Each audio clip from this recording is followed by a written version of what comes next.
27 сентября 1990 года Верховный Совет 12-го созыва принял Декларацию о государственном суверенитете. И с этого момента начинается новая история, новая веха нашей республики. В этот день мы обязательно вспоминаем тех, кто стоял у истоков нашей республики. А это было в далеком 1922 году. И, конечно же, мы первым называем нашего земляка Степана Максимовича Оржакова, инициатора создания республики в Якутии. Мы также вспоминаем Степана Филипповича Гоголева, одного из выдающихся руководителей тогдашней нашей республики.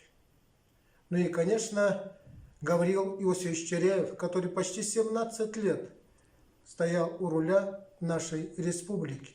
Именно этот период его правления считается самым продуктивным. Именно в этот период республика получила самый большой толчок в своем развитии. И сегодня мы, белючане, продолжаем эти традиции, которые были заложены еще тогда. Разрешите мне от имени администрации Улуса и от себя лично всех вас поздравить с нашим большим праздником, с Днем Государственности Республики Саха-Якутия. Пожелать вам прежде всего здоровья, успехов в учебе и в работе, счастья, благополучия, мира и добра. Да здравствует наша республика!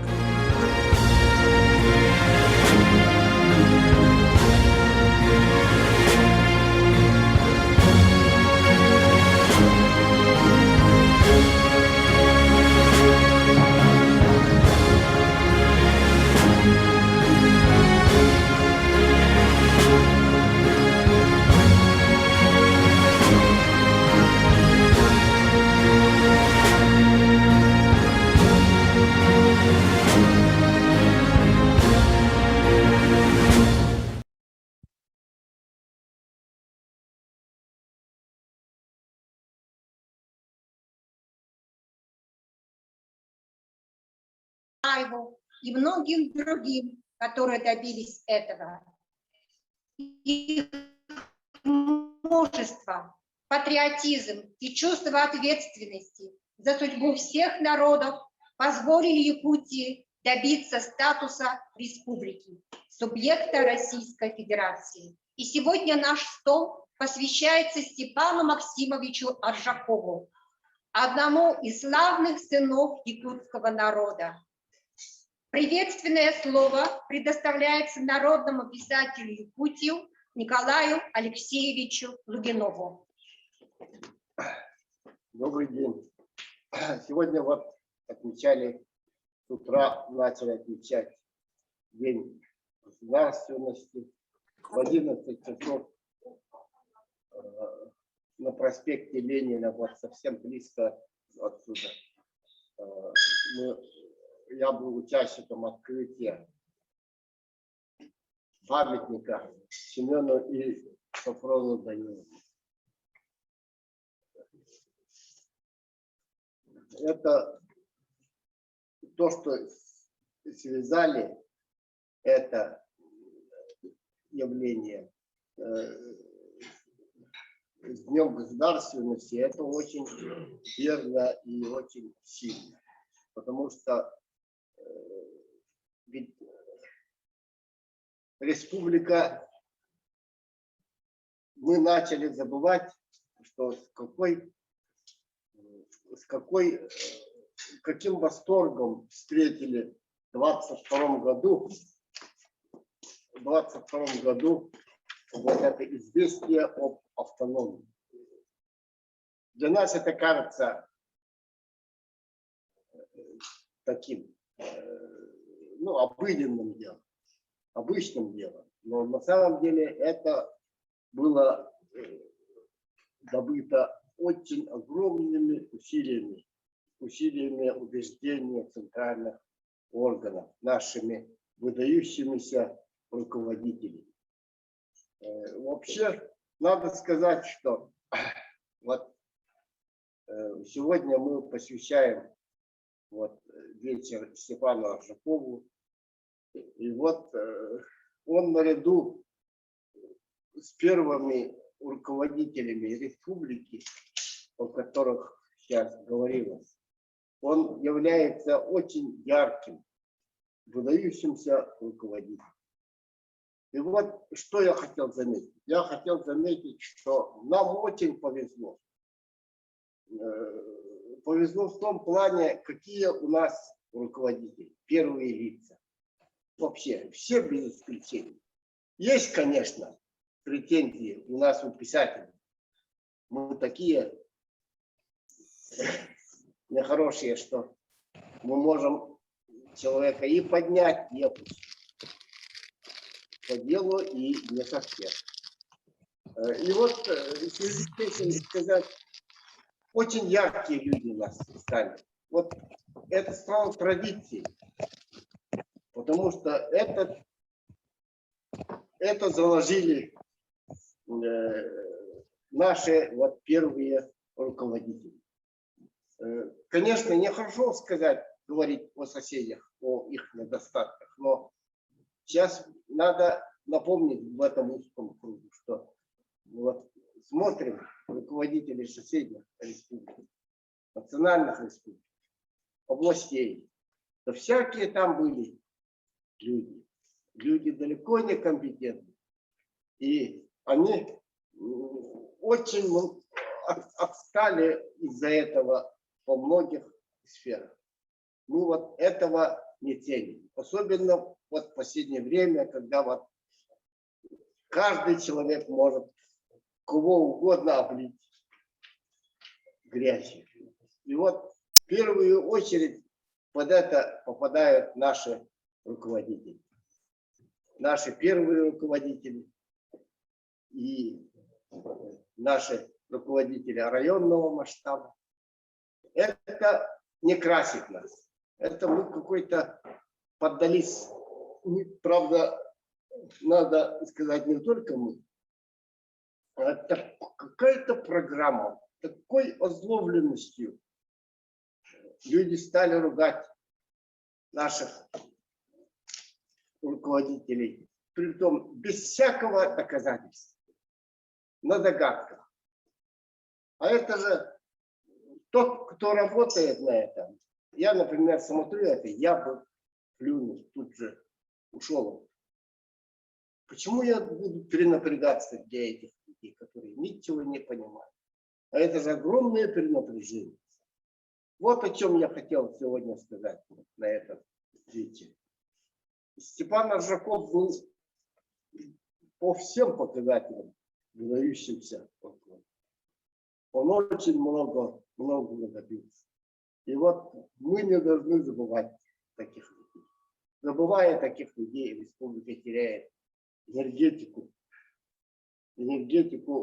государственности. Вообще выдающиеся люди, они всегда являются связаны с чувством достоинства каждого гражданина республики. Каждого.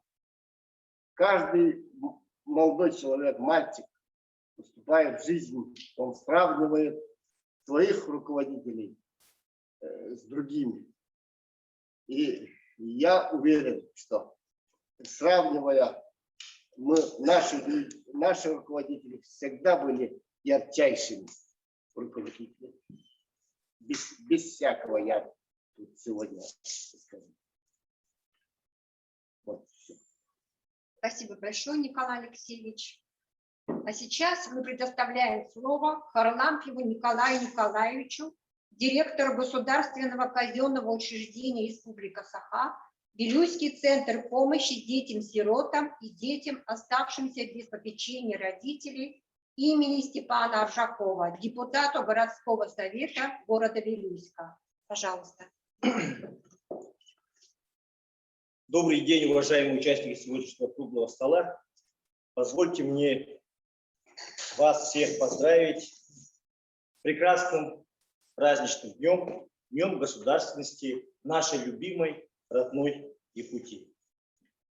122 года тому назад, 1 ноября 1899 года, в городе Вильнюсе, в семье Александры Никифоровны и Максима Ильича Ажаковых родился мальчик, которому было суждено принять самое непосредственное участие в изменении хода истории своей родной Якутии, и мальчика назвали Степаном. В семье было 3 детей – Степан, Яков, Марфа. Яков Максимович окончил Московский институт физкультуры и стал первым из якутов с высшим физкультурно-педагогическим образованием. Мать и сестра рано умерли от болезни. В 1924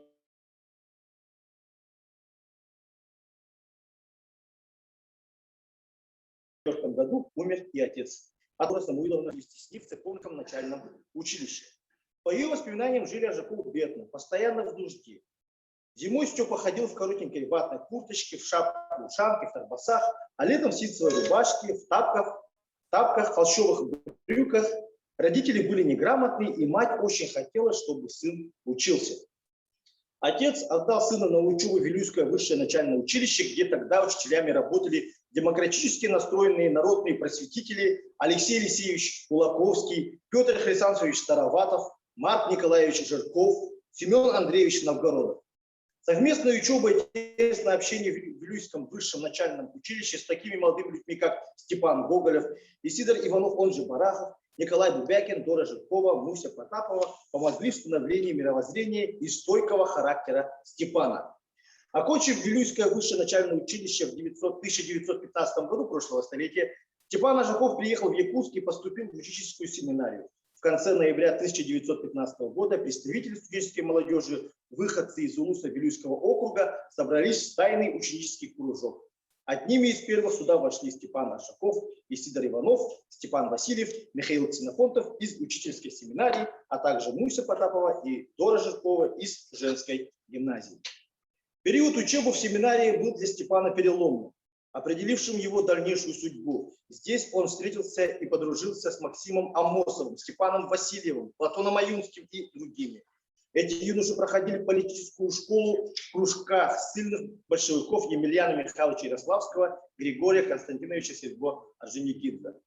Степан 17-летним юнцом в канун грозового 1917 года вступил в Якутске в литературный кружок «Первые шаги», где проявил себя активным слушателем и по предложению Емельяна Ярославского стал членом политического кружка «Юный социал-демократ».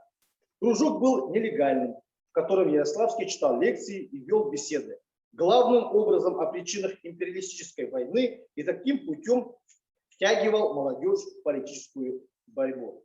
Это была нелегальная организация чисто большевистской ориентации. Задача ее входила подготовить из числа местной молодежи кадры большевиков, большевиков-борцов, большевиков-агитаторов, большевиков-организаторов, горячо преданных идеалам марксизма, ленинизма, делу пролетарской революции. Степан Ажаков принимает активное участие в февральской буржуазно-демократической революции в Якутии. Вместе с другом Максимом Амосовым был первым знаменосцем на первом общенародном митинге. Молодые революционеры распространяли и расклеивали по городу номера газет, телеграммы о революции в Петрограде. Весной 1917 года он вступает в ряды РСДРП по рекомендации Емельяна Ярославского. Тогда же вместе с друзьями-соратниками Максимом Амосовым, Платоном Аюнским организует Союз чернорабочих якутов, ставший первой профессиональной организацией якутских бедняков. Еще в молодости Степан Ажаков обладал большой волей и настойчивостью в достижении поставленной цели. В марте 1917 года он выехал на родину в город Вилюйск на каникулы и сделал первый шаг в своей революционной деятельности. Ему тогда шел только 18-й год. Вместе со своим учителем Петром Хрисантовичем Староватовым организовал Вилюйский союз чернорабочих и сезонных плотников. Этот союз стал первой революционной организацией трудящихся в Вилюйском округе, выступивший против тойонов и купцов, защищая интересы якутских хамначитов и бедняков. Рабочие потребовали 8-часового рабочего дня. Союз вел борьбу против местного органа буржуазного временного правительства Вилюйского комитета общественной безопасности. Рабочие Вилюйска делегировали своего представителя в комитет общественной безопасности Степана Ажакова, которого замправы комитета не хотели допустить как несовершеннолетнего.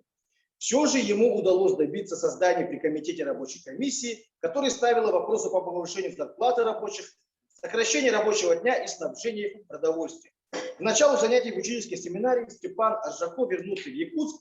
В начале сентября он вступил в только что оформленную фракцию большевиков и стал ее активным членом. Особенно бурным в его жизни был 1918 год, когда он с группой единомышленников устанавливает в своем родном городе советскую власть. Этот кратковременный период его деятельности был насыщен до предела. Тогда-то и раскрылись блестящие организаторские способности, его дальновидность руководителя и личное революционное бесстрашие. В марте 1917 года, окончив полный курс учительской семинарии, Степан Аржаков выезжает на родину, где впервые ведет самостоятельную политическую работу. В то время ему только 19. Прежде всего он принимается за организацию трудящихся города. По инициативе Аржакова был создан Временный совет рабочих депутатов, в который входили Староватов, Губякин, Фридман, Попов, Николаев. Обязанности председателя исполнял Степан Аржаков. В создании совета приняли участие рабочий союз почтово-телеграфных служащих, а учителя, приказчики и казаки отказались делегировать своих представителей в Совдеп. Такое ограниченное представительство общественных организаций Вилюйской в организации Совета рабочих депутатов делало претензии этого органа власти на всю полноту власти не вполне легитимными. Благодаря поддержке Союза почтовых телеграфных служащих Степану Аржакову удалось установить связь с Центральным избирательным комитетом Совета Сибири. 9 июня 1918 года была получена телеграмма Центра Сибири за подписью Яковлева о назначении Степана Максимовича Аржакова комиссаром Вилюйского уезда. В исключительно трудной и сложной обстановке он проводил большую политическую и организаторскую работу по установлению советской власти в Вилюйском округе. Самое примечательное в его бурной революционной деятельности в этот период – решение земельного вопроса. Вилюйский ревком под его руководством объявил землю общенародной собственностью, отменил аренду сенокосных угодий, а лучшие из них начал передавать беднейшим крестьянам. В конце лета этого же года гражданская война докатилась и до Якутии. После падения советской власти в Сибири она не могла придержаться и в Якутии. Соответственно, в Вилюйском уезде органы советской власти просуществовали недолго, всего 7 с небольшим недель. И в августе 1918 года, ввиду угрозы расправы, Аржаков с соратниками уехали в Батайко, но вскоре был арестован противниками новой власти и отправлен под конвой в Якутск. В пути следования был освобожден отрядом Литвинского. Степан Аржаков возвращается в Вилюйск и продолжает свою деятельность в сентябре 1918 года. Степан Максимович был арестован отрядом атамана Красильникова. Всего в тюрьмах Алекминска, Вилюйска, Якутска Аржаков провел 15 месяцев. Находясь в заключении, он стал одним из руководителей большевистского подполья в борьбе за свержение колчаковщины в Якутии. В декабре 1919 года в результате победы вооруженного восстания была восстановлена советская власть. Степан Максимович Аржаков провел разностороннюю работу в Вилюйском уезде и в самом городе. Местное население признало справедливым меры, принятые Аржаковым по обеспечению населения продуктами, товарами первой необходимости, распределение земель бедным и крестьянам. Своими справедливыми действиями Степан Аржаков завоевал всеобщее уважение населения. Весной 1920 года Степан Аржаков возвращается в Якутск. Его назначили председателем Якутской следственной комиссии по делам контрреволюционеров. В июне 1920 года Степан Максимович был избран в состав Якутского районного организационного бюро РКПБ.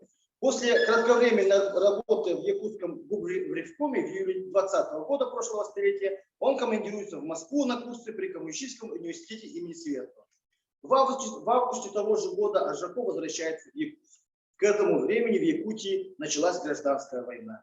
Губбюро и Губревком призвали якутских трудящихся дать отпор белым бандам. В улусах создавались добровольческие дружины.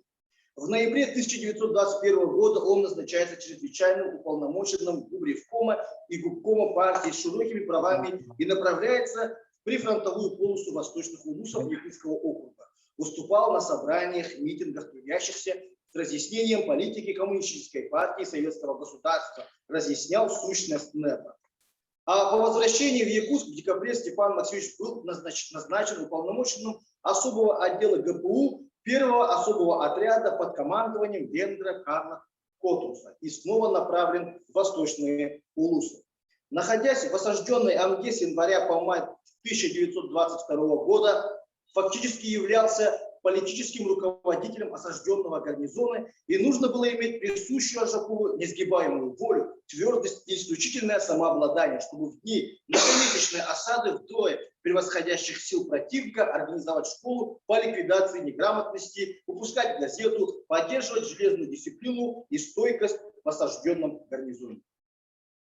Степан Максимович Аржаков в числе 4 руководителей обороны Амги был награжден именными серебряными часами. Он единственный из числа своих друзей-соратников, кто непосредственно участвовал в боевых действиях. В мае 1922 года после освобождения Амги Аржаков возвращается в Якутск и начинает работать начальником Якутского отдела ГПУ. Со дня приезда в Якутск он полностью переходит в аппарат ГПУ. В условиях вооруженной борьбы за становление новой власти у ГПУ в Якутии было особенно много работы. И Степан Максимович отдавал все свои силы и знания этому важному делу. Роль Степана Максимовича Аржакова в становлении молодой республики и отстаивании интересов трудящихся в годы гражданской войны трудно переоценить. Отдельного слова заслуживает его роль в создании Якутской автономной советской социалистической республики. Степан Аржаков отличался от многих своих товарищей особым цельным пониманием государственности Якутии. Общаясь с Максимом Амосовым, Платоном Аюнским, Сидором Барасовым и другими соратниками, Степан Аржаков рано понял, что главным на этом этапе развития Якутии является государственное строительство. И это стало главной целью на протяжении всей его дальнейшей деятельности. Обучаясь в коммунистическом университете имени Якова Михайловича Светлого вместе с якутской делегацией 8-го Всероссийского съезда Советов в декабре 1920 года, он впервые поднял перед Народным комиссариатом по делам национальностей вопрос об образовании Якутской автономной республики. 21-летний Степан Аржаков предложил создать в Народном комиссариате по делам национальностей Якутский отдел, в центре внимания которого стоял вопрос о подготовке к образованию Якутской АССР. Назначенный заведующим Якутским отделом Степан Максимович 16 мая 1921 года выступил на заседании коллегии Наркомнадза с докладом о предоставлении автономии Якутской области. Коллегия приняла решение о принципиальном согласии на образование Якутской автономной республики и предложила якутским властям созвать съезд Советов для обсуждения этого вопроса. Совместно с Платоном Алексеевичем Аюнским Степан Аржаков является автором Декларации прав и обязанностей трудящихся Якутской АССР, имевшей большое политическое и правовое значение для становления и развития нашей республики. В ходе решения автономии Степану Аржакову дважды удалось увидеть и услышать выступление Владимира Ильича Ленина. Это было большое событие в его жизни. Как мы знаем, провозглашение Якутской автономной республики, которая явилась самым крупным на территории России и самой большой административно-территориальной единицей в мире, состоялось 27 апреля 1922 года согласно постановлению Президиума Всероссийского Центрального исполнительного комитета об автономной Якутской социалистической советской республике как федеративной части РСФСР с административным центром в городе Якутск. Таким образом, было положено начало кардинальным политическим, экономическим, социальным и культурным преобразованиям нашего северного края. Тогда молодые руководители Максим Амосов, Платон Аюнский, Сидор Барасов, Степан Аржаков и их соратники сумели решить сложнейший вопрос, который определили всю дальнейшую работу в нашей республике. Вопрос государственности, ставший важнейшим инструментом для строительства новой жизни, о которой много веков мечтали народы Якутии. В Якутии началась новая жизнь. Достижения республики за эти годы – результат того исторического выбора.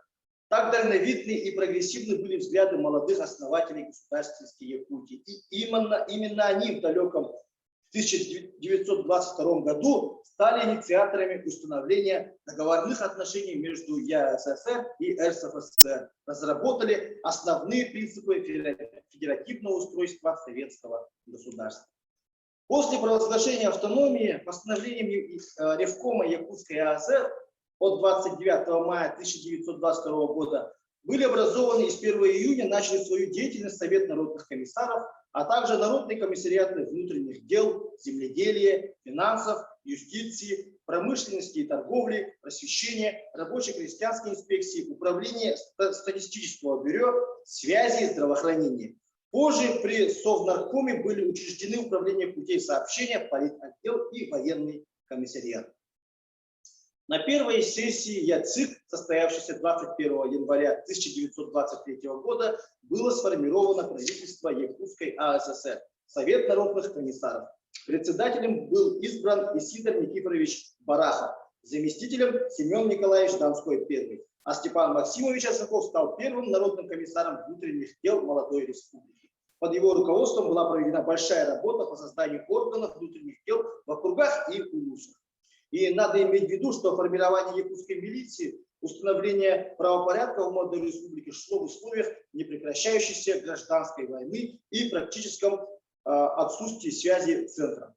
Наркомат внутренних дел вел кропотливую работу по подбору надежных, грамотных кадров, способных выстоять и реализовать линию советской власти на местах, подчас ценой собственной жизни. И именно при Аржакове наркомат внутренних дел сложился как полноценный, реально действующий институт власти.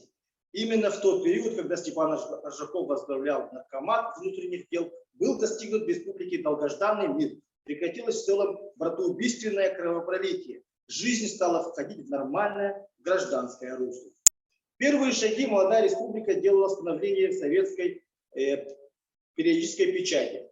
Работа по ликвидации неграмотности шел полным ходом. Первая газета на якутском языке называлась «Манчара». Ее первый номер вышел 28 декабря 1921 года. Через 2 года комиссия из 3 человек, наркома внутренних дел Степана Аржакова, наркома просвещения Ивана Винокурова и члена правления ФОБОС Михаила Попова решила сделать газету периодической и дать ей новое имя – «Кым». Таким образом, Степан Максимович является одним из основателей всенародно любимой газеты «Кым», которая выпускается и до сих пор.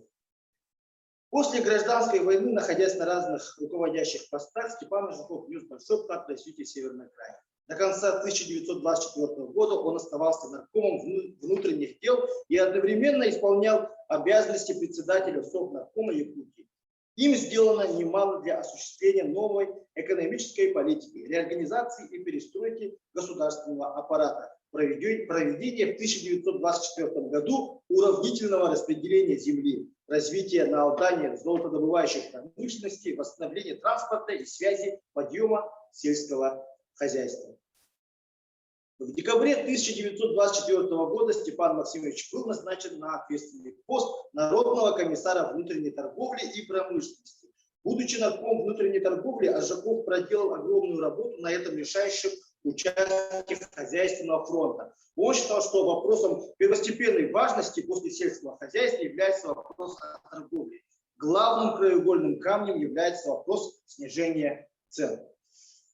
С 1926 по 1930 год Степан Максимович учился в Московском промышленно-экономическом институте и, получив солидную подготовку, стал одним из первых якутов с высшим экономическим образованием.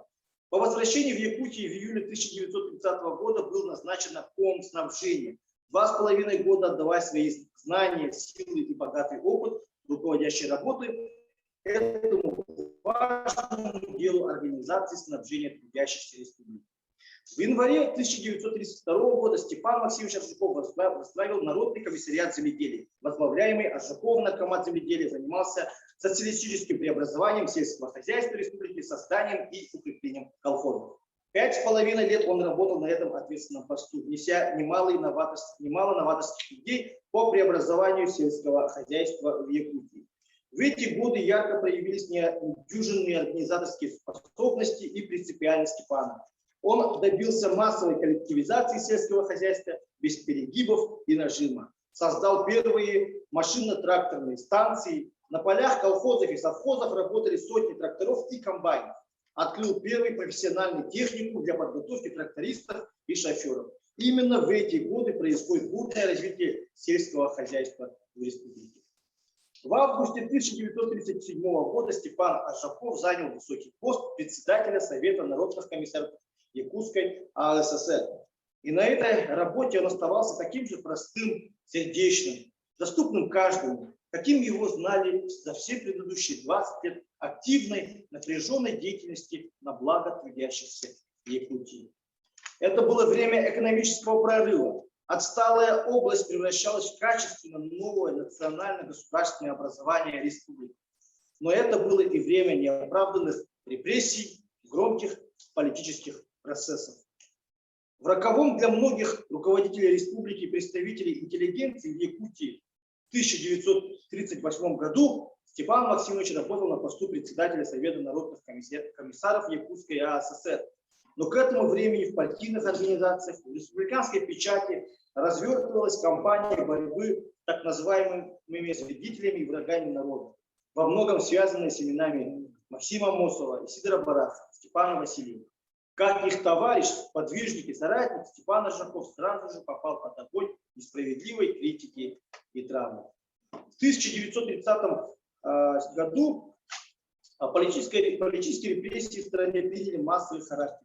В городе Фрунзе 16 ноября 1937 года был арестован Максим Кириллович Амосов, первый секретарь Центральной коммунистической партии Киргизии, выдающийся государственный общественно-политический деятель страны Якутии. В Москве 3 февраля 1938 года органами НКВД был арестован Исидор Никифорович Барахов, заместитель заведующего сектором сельского хозяйства по Восточной Сибири и Дальнему Востоку сельхозотдела ЦК ВКПБ. В Иркутске также 3 февраля 1938 года Платон Аюнский, писатель, первый ученый-лингвист из народа Саха, государственный и общественный деятель Якутии, депутат Верховного Совета СССР. В Москве в марте 1938 года прошлого столетия завершился процесс по делу антисоветского права троцкистского блока. В атмосфере всеобщей подозрительности, недоверия, произвола и беззакония начались гонения на Степана Ажакова. На состоявшемся с 29 по 31 мая 1938 года закрытом партийном собрании первичной организации СНК ЯССР ему был объявлен строгий выговор с занесением в личное дело за то, что активно защищал старое руководство в лице Амосова, Барахова, Васильева, Шаработина. Истерика разоблачений врагов народа последовательно перекинулась на городскую, областную партийные конференции, где почти каждый выступавший приклеивал ярлыки бывшим руководителям республики, в том числе Степану Ажакову. В такой же разгромной обстановке проходила и первая сессия Совета Якутской АССР первого созыва. 21 октября 1938 года секретарь Якутского ВКПБ Бухтаяров направил начальнику 4-го отдела УГБ НКВД Беляеву выписку из протокола бюро об исключении из партии Ажакова. За событиями исключения из партии неминуемо должен был последовать арест, но наступила зловещая неопределенность. В сложившихся обстоятельствах Степан Максимович не сломался, защищался как мог и искал себе работу. Нашелся лишь один человек, который, невзирая на опасную связь с вредителем, не побоялся его трудоустроить.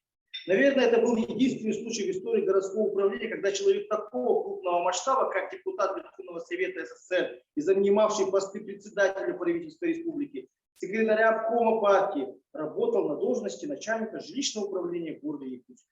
Причем он за очень короткий срок настолько разобрался в проблемах города, что по многим вопросам намного больше знал, чем даже сами члены Горсовета, что не лишний раз говорит об уровне его подготовленности, компетентности как руководителя высшего звена.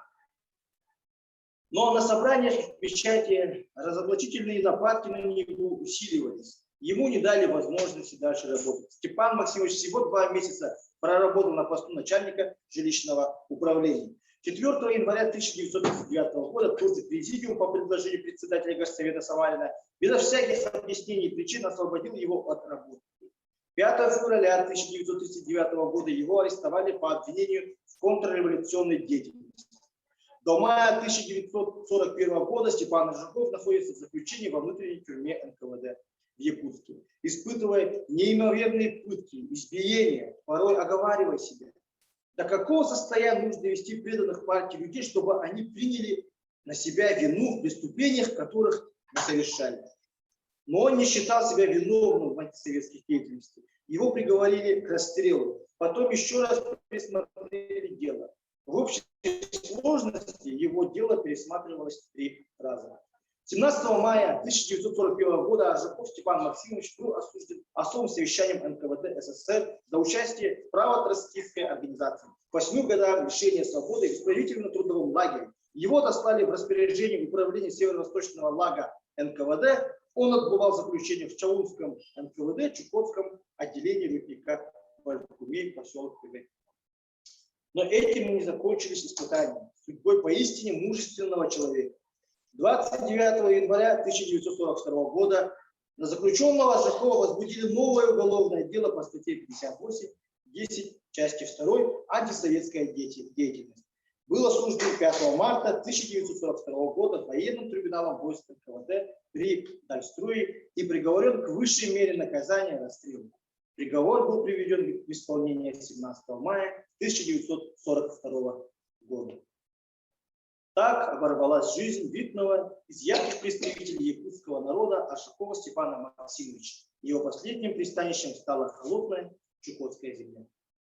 31 марта 1956 года постановление Верховного суда Якутской АССР, постановление особого совещания НКВД СССР по делу Степана Аржакова от 17 мая 1941 года было отменено за отсутствием состава преступления. Степан Максимович Аржаков был полностью реабилитирован. 14 апреля 1964 года Президиум Верховного суда Якутской АССР постановил приговор военного трибунала войск НКВД СССР при Дальстрое от 5 марта 1942 года в отношении Аржакова Степана Максимовича отменить и уголовное дело прекратить за отсутствием в деяниях Аржакова состава преступлений. Аржаков Степан Максимович полностью реабилитирован. Так было восстановлено честное имя Степана Максимовича Аржакова. Много исторических событий произошло в эти годы, но память о выдающемся сыне якутского народа навсегда останется в нашей памяти. 27 сентября, в День Государственности Республики, мы собрались здесь на круглом столе, тем самым отдать дань уважения нашему выдающемуся земляку. Дорогие участники сегодняшнего круглого стола. На этом у меня доклад окончен. Благодарю всех за внимание. Спасибо, Николай Николаевич, за очень интересный, обстоятельный доклад. Вам спасибо. А сейчас мы услышим Сланова Данилу. Пожалуйста, приготовиться. Ждем. Добрый день, участники конференции «Дети, репрессии револьверных, тяжелое детство». Семья Аржаковых семья была большая: мама, папа, 3 детей, бабушка и дядя. Всего 8 человек жили дружно, слаженно, внимательно, и оптимистическая атмосфера окружала их. Жизнь семьи Аржаковых стала намного безрадостнее и тяжелее после репрессий любимого отца. В 1938 году Степана Максимовича сняли с поста председателя Совнаркома, исключили из партии 5 февраля 1939 года. Его арестовали как предателя. Так дети рано лишились отца. Старшей сестре Кларе было 14 лет, Аиде 11 лет, брату Галилею всего 8 лет, он учился в 1 классе. Дети Степана Максимовича и Варвары Ивановны Аржаковых полна испытали всю участь детей врага народа. Отец был арестован в 1938 году, а милитирован только в 1956 году. Целых 18 лет дети Аржаковых были детьми врага народа. Мать одна вырастила замечательных детей, трудолюбивых, честных, порядочных, достойных отца. Дети, они ни в чем не запятнали память дорогого любимого имени отца. Они верили в него, и эта вера сопутствовала всю их жизнь. Клара Степановна 20 лет работала педагогом, завучем, директором школы и была квартирным работником. Аида Степановна врач, инфекционист, отличник здравоохранения ТСР, врач высокой квалификации. Сложно оказалась судьба Галилея Степановича. Он окончил школу с золотой медалью, поступил на учебу в высшее техническое училище имени Баумана. В Москве в 1951 году по доносу он был оклеветан. Ему пришлось пережить все гонения как сын врага народа. Его исключили из института, репрессировали и сослали в Новосибирскую область, где он работал рабочим в колхозе. В 1953 году был амнистирован, в 1956 году реабилитирован в Новосибирскую. Он работал на заводе тяжелых гидропрессов, работая, окончил техникум при заводе, а затем Московский политехнический институт заочно. Получил профессию инженера-конструктора. Но в этом заводе он прошел путь от слесаря-расточника до заместителя генерального директора завода. Он знающий и уважаемый специалист. Сейчас он на пенсии. Брат Аржакова продолжает: у Галилея Степановича есть сын Сергей Галилеевич. Инженер-визит, работает в городе Нерюнгри, и два правнука. Роману 39 лет, Михаилу 35 лет. Оба работают программистами. Дети и внуки Степана Максимовича с большой ответственностью и гордостью носят славную фамилию Аржаковых.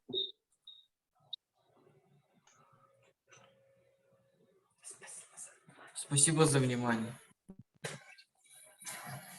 Спасибо большое.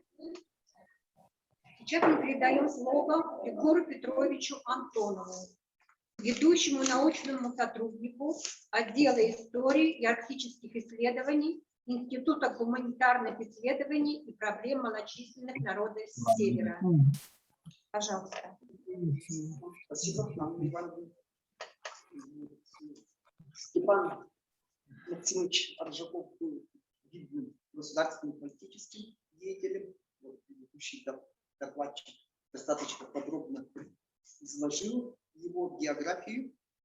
Вот, я здесь хочу всех вас поздравить с Днем государственности. Вот, хочу отметить, что Степан Максимович, вот, его отличительной чертой было вот, с детских лет это стремление к учебе, к интеллектуальной деятельности. Вот, он закончил вот, церковно-приходскую школу, потом Вилюйское начальное училище, учительскую семинарию. Потом вот, в годы гражданской войны смог вырваться из Якутии и закончить 6-месячные курсы в Москве в коммунистическом университете имени Якова Свердлова. И затем вот в 26-30 году он учился и успешно закончил вот в Москве промышленный экономический институт. То есть вот даже вот, исходя из этого, вот, исходя вот из его детских лет, вот как о нем отмечали, Степа с ранних детских лет он помогал по хозяйству, всю работу выполнял, тяжелую физическую, сам готовил уроки, вот, это актуально вот для нынешних якутских детей. Вот. И помимо этого он еще дополнительно занимался, очень много читал книг, художественной литературы. Вот. И поэтому в этом он достиг очень больших успехов, очень хорошо учился. После февральской революции вот, Степан Аржаков вот, вместе с Максимом Аммосовым вот, сохранились воспоминания Максима Аммосова, как они пришли домой к Емельяну Ярославскому, и им было поручено, вот, как молодым революционерам, писать лозунги на прокламациях. Вот, красную материю выдали. Вот, пролетарии всех стран, объединяйтесь. Вот они, Степан Аржаков и Максим Аммосов, вот, два друга, писали вот эти лозунги на материи, делали знамена и вот участвовали вот с первых дней февральской революции, вот, участвовали в революционном движении. Здесь я хочу отметить, что молодые вот якутские парни вот и среди них также вот Платон Слепцов, Аюнский. Вот, они выступали на многочисленных митингах по всему Якутску, и впервые вот якутская публика услышала марксистские речи на якутском языке. Вот, и сам Емельян Ярославский с большим удовлетворением вот, писал позже, отмечал, что вот этот факт, что это были его питомцы, вот, которые посещали кружок, юный социал-демократ. Вначале он нелегальный был, а в годы февральской революции он стал легальным. И вот из этого кружка вышла добрая половина будущих членов правительства, Совнаркома и Якутской АССР. Даже я не побоюсь сказать, что большая часть вот, членов правительства вышла из этого кружка юных социал-демократов. Вот. Здесь же вот после февральской революции, буквально вот на 4-5 день, вот, юного Степу Аржакова приняли члены партии большевиков. Буквально на 4-5 день. Вот, принимали его в клубе приказчиков. Это здание вплоть до недавнего времени, многие из вас помнят, стояло на улице Кирова, напротив вот здания бывшего Министерства финансов. Сейчас там, по-моему, школа Алексеева, да, именно Панасевна. Вот там стоял как раз вот клуб приказчиков, где Степана Максимовича Аржакова приняли в партию. На этом собрании участвовало 40 человек. Рекомендации написал лично Емельян Ярославский и его жена Клавдия Ивановна Кирсанова. Такой серьезный подход был. Степан Аржаков организовал в Вилюйске вот, союз чернорабочих, около 100 человек пошло. Он сам был из семьи рабочего, чернорабочего в Вилюйске. Вот, он также организовал в Вилюйске совет рабочих депутатов. Вот эти события, связанные с революцией и гражданской войной, которые носят почти детективный характер, истории Скорягина, но это события очень подробно описаны в советской историографии, из одной книги, в другую книгу они перекочевывали. Но подробности я вам все эти перипетии не стану рассказывать, потому что об этом я опубликовал статью в 2007 году. Вот, очень большая статья в книге «Нюрбинский район. История, культура, фольклор». Серия «Улицы и города Республики Саха-Якутия». Вот. Не вся трактовка, которая существовала вот в прежние времена, она была истинной в последней инстанции. Вот я хочу здесь отметить, что с именем Степана Максимовича связан вот один из ярких эпизодов годы гражданской войны. Это знаменитая вот оборона Амгин, когда вот в течение 4 месяцев, вот, с 10 января по 6 мая 1922 года красные оборонялись от повстанцев. И здесь вот Аржаков, вот, он получил вот, имя, заслуженно получил, вот, душа обороны его называют. Вот с таким большим авторитетом, такой большой авторитет он заслужил среди амгинских вот, своих соратников. 12 апреля 1920 года на общем собрании коммунистов города Якутска Аржаков выступил с докладом по земельному вопросу. Вот отсюда берет начало его, то, что он стал специализироваться по земельной реформе. Вот, и по этому докладу вот, молодого Степана Максимовича Ревком принял особое постановление, послужившее основой вот дальнейшей земельной реформы вот в течение 20-х годов в Якутии. В июне 1920 года, когда Якутия была превращена вот в район Иркутской губернии, когда вот общественность широко возмущалась, коммунисты возмущались, здесь Степан Максимович взялся за подготовку новых партийно-советских кадров, организовал партийно-советские курсы, вот, готовил национальные кадры, засучив обе руки. И сам, вот, я уже об этом говорил, предыдущий докладчик отметил, сам отправился в Москву учиться вот на эти шестимесячные курсы в Коммунистическом университете имени Якова Свердлова. И благодаря этому факту еще в 1920 году он как раз поставил вопрос о якутской автономии. Вот не поехал бы человек на учебу, может быть, позже было бы. Вот, допустим, те же буряты получили статус автономной республики только в 1923 году. А наш Степан Максимович поставил этот вопрос уже в 1920 году. Причем поставил очень успешно. И здесь, тут уже отмечали, он 2 раза видел на собраниях Владимира Ильича Ленина, об этом он специально отправил телеграмму в Якутск. Видел Льва Давидовича Троцкого, это второго вождя революции. 2 раза видел Каменева и многих других вот лидеров большевистской партии в Москве. Это тоже было большим событием. Он слышал их речи, он с многими из них общался. Вот, и как раз вот помимо своего образования вот, получил очень много вот, сообщений высшими партийными советскими лидерами нашей страны. Тоже фактор очень большой был для молодого начинающего революционера из провинциального Якутска. Вот, будучи вот делегатом 8-го Всероссийского съезда Советов вместе с другими якутянами, вот как раз они обратились в наркомнац, который возглавлял в то время Иосиф Сталин, вот, о предоставлении Якутии автономии. Вот. И уже 29 декабря 2020 года сообщил, что совещание в наркомнате полностью поддержало инициативу якутян. Вот.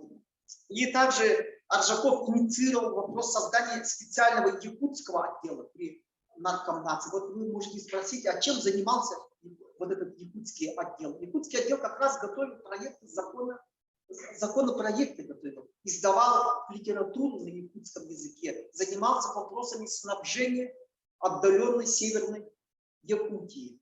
Этот вопрос тогда очень стоял остро, потому что гражданская война вот, на востоке страны продолжалась. И вообще знакомил Москву с якутскими проблемами, потому что до этого, что такое там якутский вопрос? Это была пустой абстракция для отдаленной Москвы за 8000 километров.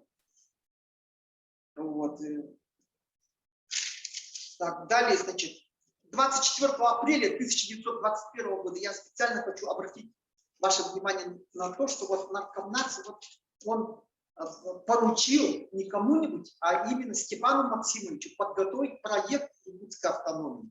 И 16 мая 2021 года он успешно выступил в наркомнате в Москве с докладом об якутской автономии. И также вот наркомнат одобрил создание якутской автономии и поручил это обсудить на съезде Советов якутских. В то время я хочу здесь вам напомнить, что в начале 20-х годов не партия, а именно съезд Советов являлся высшим органом в стране и в регионах страны, потому что в то время расклад был иной. Не партия, а вот именно съезд Советов, высшей формой власти. В конце 1921 года Аржаков был командирован в Заречные улусы. То есть я этим как раз хочу отметить, что он объездил вот Заречные улусы, центральные улусы, как раз вот разъяснял перед населением основные принципы автономии. То есть отсюда мы видим, что он был не кабинетным деятелем, где-то там в московских кабинетах, а как раз поехал в улусы, напрямую общался с населением. И вот эта форма работы, она до сих пор, вот, с тех времен, с 21 года, вот когда эту основу положил вот Степан Максимович, оно до сих пор вот имеет место быть. Вот многие спрашивают, а почему наши люди по улицам? Это же огромные расходы финансовые. А вот начало положили вот наши отцы-основатели автономии. Вот.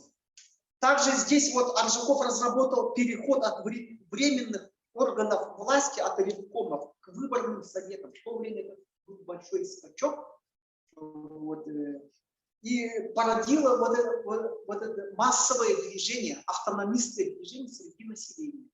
Поэтому вот якуты поддержали не генерал-лейтенанта Пепеляева, а вот как раз молодое автономное правительство в 1922 году. То есть великое дело сделали. Ну, ездили туда, конечно, и Степан Арджаков, и Платон Аюнский, и все остальные наши отцы-основатели автономии.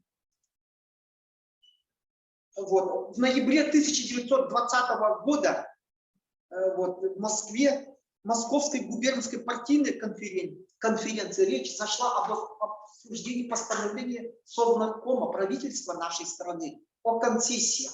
В то время было принято решение о передаче Камчатки, всей Камчатки, на 10 лет в концессию американцам, Соединенным Штатам Америки. Вот. Максим Кирович участвовал на этом съезде. Вот. И постоянно ставил в известность Якутск о том, что как идет вот это мероприятие.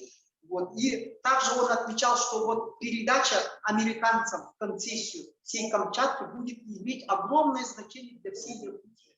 Поэтому он ставил вопрос, и не только он, но и другие вот, соратники его, и Амосов, и Аюнский, о том, чтобы Охотское побережье, и Аянку, и Охотск передали, Москва передала Якутии. С тем, чтобы вот Якутия будет поставлять масло, мясо и другие продукты на Камчатку и в обмен получать вот, фабричные изделия, американские. Поэтому здесь вот Степан Максимович, он писал в Якутск, что в деле возрождения Якутии большое значение будут иметь вот как раз вот американская концессия. Это надо тоже учитывать. Почему? Потому что в то время вот начался переход к новой экономической политике, к НЭПу. Вот с 1924 года здесь он был исполняющим обязанности председателя Совнаркома Якутии, вот, и реализовывал свои политики, принципы НЭПа. В то время Ленин требовал от всех коммунистов научиться торговать. И вот нарком торговли Степан Максимович Арджаков непосредственно в Якутии этим делом, этой торговлей и занимался. Вот. Здесь он занимался политикой цен, вот, которая приняла плановый характер. Это тоже объективно. Учитывая северный завоз, когда вот за короткое лето на пароходах, это в начале 20-е годы, на год вперед, а в северные арктические там улусы за 2 года, на 1,5 года завозились все товары, и потом уже шла продажа. Вот поэтому здесь вот 20-е годы, благодаря деятельности Степана Максимовича Арджакова, до 1925 года 80% торговли принадлежало вот именно государственным и кооперативным формам, и 20% частному бизнесу. Причем Степан Максимович всячески критиковал тех левых коммунистов, которые предлагали задушить частную торговлю. Он считал это вредным, писал об этом, сохранились вот архивные документы. При нехватке средств он здесь предлагал привлекать средства вот, иностранных концессий, частных торговцев и средства кооператоров. Вот также он предлагал вот, сбывать сельхозпродукции и сырье на алданские золотые прииски и на бодайбинские золотые прииски, то есть получать доходы оттуда. Ну, как опытный экономист, вот, он призывал все население, всех якутян активно участвовать в строительстве рыночной экономики. Прямо так и писал. Рыночной экономики в годы НЭПа, 20-е годы в Якутии. Вот, и составил план о распределении финансов, где как раз вот, я еще раз повторяю, вот, от иностранных концессий, от частников, от коопераций, вот, как мы сейчас это называем инвестиционный. Вот откуда вот источник финансирования. Инвестиционный план вот как раз составлял Степан Максимович Арджаков. Что касается золотодобывающей промышленности, то здесь, конечно, история его насчитывала вот на Алдане уже полвека, начиная с середины 19 века. Амурские старатели проникали на Алдан, добывали рутинным, примитивным способом вот, золото, драгоценный металл. И здесь вот Степан Максимович вот, принял решение о механизации этого, о том, что надо развивать дражный флот. И это было в кратчайшие сроки осуществлено. Вот буквально за несколько лет Алдан золото, трест Алдан золото превратился вот в ведущее золотоизвлекательное предприятие общесоюзного масштаба. Вот мы как бы не ценим своих земляков, не понимаем, а на самом деле великое дело сделал Степан Аржаков вот в 20-е годы. В то время вот возник вопрос колонизации. Вот, все партийно-советское руководство, интеллигенция Якутии, беспартийное, Сахаловым общество поддержали это решение и предложили заселять колонистами, прежде всего вот Алдан, трассу вот Большой Невер, Якутск. Вот было такое принято решение, и при этом Степан Максимович, вот как свидетельствуют архивные документы, вот обязательно вот внес положение о том, чтобы при заселении вот этих колонистов из центральных российских губерний учитывались земельные интересы коренного населения Якутии, якутов, эвенков, тунгусов и других. Что касается транспорта, то здесь генеральной линии Степана Максимовича, вот как председателя правительства, это было то, чтобы покончить с транспортной изоляцией Якутии.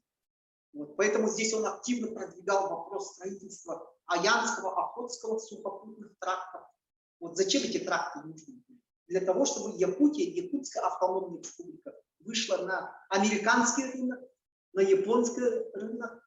То же самое добивался вот соседний с нами регион, это Дальневосточный край. Там они целый план составили, монументальный план, я читал тоже его, о том, чтобы выйти на Тихоокеанские просторы и торговать вот с Америкой и с Японией. Ну, они получили по рукам в конце 20-х годов. Эти планы были завернуты. Вот, Дальний Восток стал вот провинцией, глухой провинцией. Вот. А если бы те планы были реализованы, то еще неизвестно, вот, второй Сингапур или Гонконг, может быть, имел место быть вот как раз вот на нашем Дальнем Востоке. Также вот Степан Максимович очень много сделал для развития Ленского пароходства. Я подробности опускаю, не будет нехватки времени. Вот. Внес большой вклад вот, в прокладку Северного морского пути, как тогда он сам назвал, написал, Великий морской путь. Для Якутии вот как раз стояла задача разрабатывать восточный сектор вот этого Северного морского пути. Но этот вопрос связан с КЯРом, комиссией по изучению и исследованию производительных сил СССР. Вот та знаменитая экспедиция Академии наук Советского Союза 1925-30 годов, вот, которая в течение 5 лет работала у нас и разрабатывала как раз вот вопрос о Северном морском пути. Сейчас мы тоже этот вопрос вот, Российской Федерации, Республика Саха-Якутия разрабатывает, и мы являемся первыми нашей республикой. А тогда, 100 лет тому назад, вот, наши земляки, Степан Максимович, как раз внесли очень много полезного. Я не буду об этом подробно говорить. Вот. И также вот авиация. В 1925 году первый самолет спустился в Якутск. Вот. Подробно я тоже не буду это излагать. Что касается сельского хозяйства, то здесь вот 20-е годы Степан Максимович требовал поддержать новые формы землепользования. Это худородской тип. Ну, сейчас это называется фермерский. И полностью изжить общинное землепользование. Он был категорически противником тогда. Рост сельского хозяйства он здесь вот связывал Аржаков от товарооборота. Вот, поэтому указал на необходимость развертывания рыночных отношений в улусах, в русских деревнях и предписал вот, не давить вот эту частную торговлю. Вот, что вносило очень много полезного в росте общего товарооборота края. И перед Холбасом, Якутторгом, Сельхозсоюзом и другими торговыми объединениями он поставил задачу полностью использовать вот внешние рынки сбыта, это вот на Бадайбо и вот на Алдане, как я уже говорил.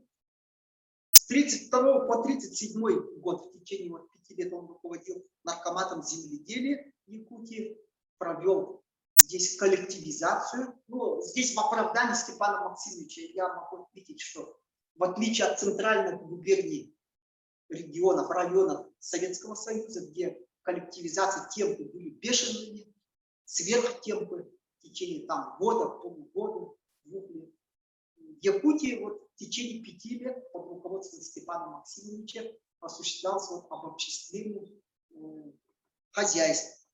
40% в 1932 году до 70%. И было организовано более 600 товарных ферм. Он неоднократно ставил вопрос о возмещении огромных убытков якутских колхозов в связи с сглуживанием перевозками. Вот, понятное дело, что золото начало разрабатываться и на Алтане, появляется потом в 30-е годы еще другой монстр, это золото, для обеспечения продовольствием, запчастями, прочим, сырьем, там нужны были поставки. Вот. Поэтому здесь вот большую роль сыграли как раз вот якутские колхозы, колхозники, вот, которые получали за это мизер. И здесь вот Степан Максимович в 30-е годы, период, вот, когда уже начались репрессии, он требовал повысить тарифы. Его не слушали, но он очень упорно, очень настойчиво добивался. И здесь в республике, и в Москве, в центре, о том, чтобы тарифы эти были увеличены. И эти тарифы были увеличены с рубля 44 копеек до 2 рублей 5 копеек. Это большое дело для колхозников, у которых доходы были минимальные. И также он добивался списания задолженности с якутских колхозов в размере 1 000 000 рублей перед золото-снабтранцем. Вот. Поэтому здесь вот что касается сельского хозяйства, кооперации, здесь сами следователи НКВД на предварительном следствии, они сняли обвинение во вредительстве Степана Максимовича Аржакова в сельском хозяйстве. Придираться было абсолютно нечем. Здесь вот на 100%, как нарком земледелия, как председатель правительства полностью вмешивается. Вот его обвинили по политическим линиям. Я читал вот в 90-е годы его следственное дело, переписал его полностью вот, Степана Максимовича Аржакова в 2 томах вот, в архиве ФСБ. Очень мужественно держался, это очень так редко бывало. И это как раз помогло ему, потому что его не расстреляли, а дали вот 8 лет, и он отбывал наказание на Чукотке вот, вместе со своим оппонентом Габышевым Александром Гавриловичем, с которым они немало копий было сломано. Вот. И в 1942 году их по ложному обвинению приговорили к смертной казни. А так возможно бы, что они бы уцелели бы, и Аршаков, и Габышев вполне могло быть, потому что это был уже 1942 год, а он с 1939 года сидел. Вот. Одно время вот племянник, родной племянник Александра Гавриловича Габышева, Святослав Сергеевич Габышев, вот, предлагал правительству Северо-Восточному федеральному университету памятные мемориальные доски Степану Максимовичу и Габышеву Александру Гавриловичу на Чукотке. Вот. Ну, эта экспедиция не удалась по финансовым соображениям. В начале годов мы собирались туда отправиться, но у нас не получилось. Вот когда мы отмечали столетие Аржакова, была конференция, мы ее организовали, провели в нашем институте гуманитарных исследований. И тогда вот были предложения, чтобы дать вот сельхозакадемии, сейчас это АГАТУ, присвоить имя вот Степана Максимовича Аржакова. Были предложения вот, присвоить его имя юридическому институту, это бывшая вот школа милиции, потому что Степан Максимович был длительное время работал наркомом внутренних дел республики и начальником ОГПУ был. Ну, вот эти пожелания остались. Вот благодарю данного мероприятия Анну Ивановну за приглашение. Вот хочу вручить вот директору музея Аюнского. Вот, новая книга вышла в этом году, в 2021 году, по истории якутской эмиграции. Да, наш сборник Якут ответ редактор. Так, и вот книгу, как раз вот то, что я говорю, гужевые перевозки. Да, это сборник архивных документов. Мы это вместе с архивистами выпустили. Вот, передадите, да? Да, конечно. Спасибо большое. Алексеевичу. Да. Спасибо большое. Очень И то интересно. же самое вот я хочу подарить, пользуясь случаем, Николаю Егоровичу. Винокурову. Вот эти две книги я подписал. Спасибо. Игорь Петрович, спасибо большое. Очень интересно, углубленно, большая вдохновенная работа. Очень много узнали. Спасибо большое. Мы исторический вот такой экскурс продолжаем. Сейчас слово нашему молодому исследователю, позвоню Савинову Павлу Олеговичу.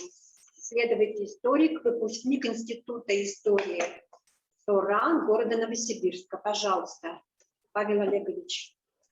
Всем добрый день. Слышно меня, да? Хорошо.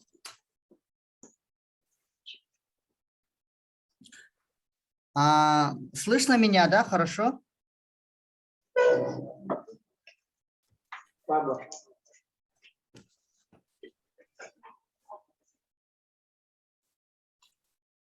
Мгм. Организация городского самоуправления Якутска в годы революции 1917 года. В начале 20 века Якутск был одним из провинциальных малонаселенных городов Сибири на северо-востоке Российской империи.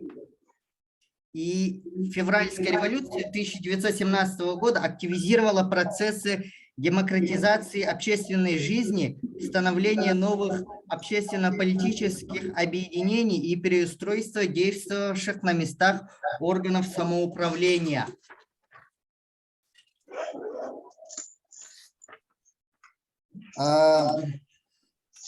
И временное правительство поддерживало сохранение дореволюционного самоуправления вплоть до проведения реформ, так как во внимание принималось то, что обеспечение местных нужд, организация тыла все еще осуществлялась силами городских дум.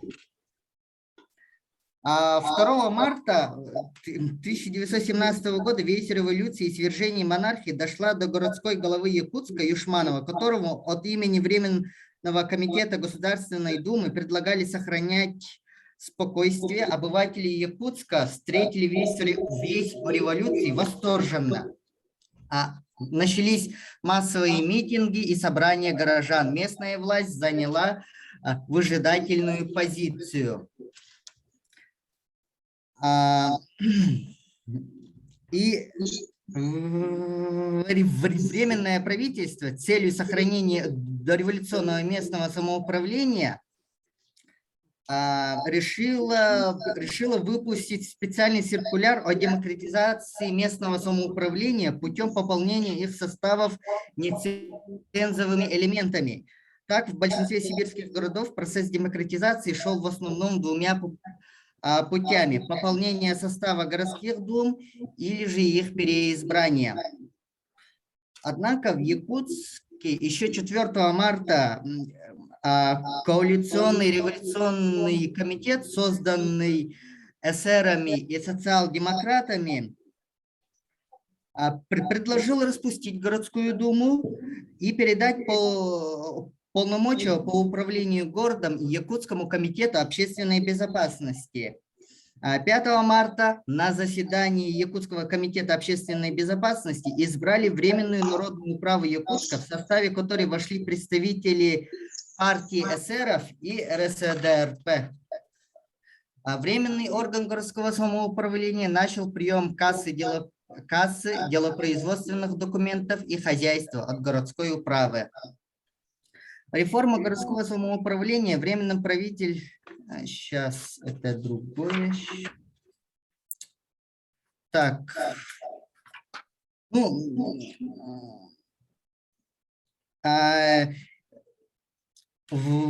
весной 1917 года в России повсеместно начались демократические преобразования органов местного самоуправления.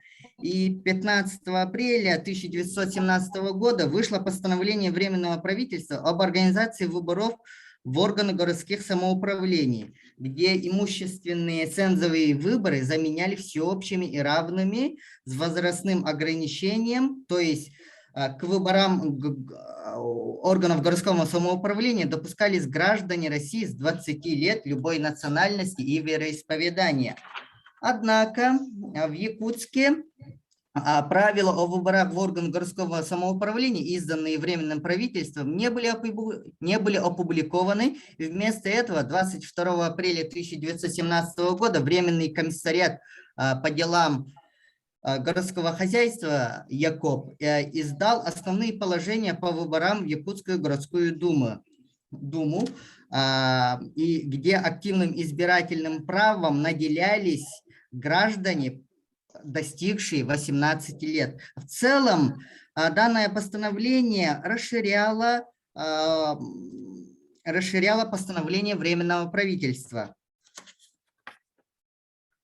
И по мнению Временного правительства, городские выборы должны были закрепить идею всеобщего избирательного права в государственном строении страны и общественном сознании граждан.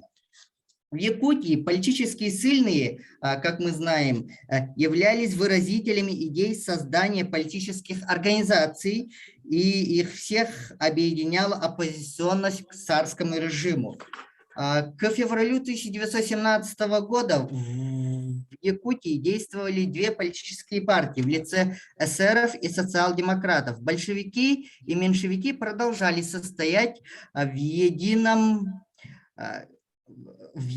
организации РСДРП, даже без отдельной оформленной фракции, как это было в других регионах России. Это объяснялось территориальной удаленности Якутии и ее изолированностью. Организация партии эсеров была самой крупной и влиятельной среди населения области. Так,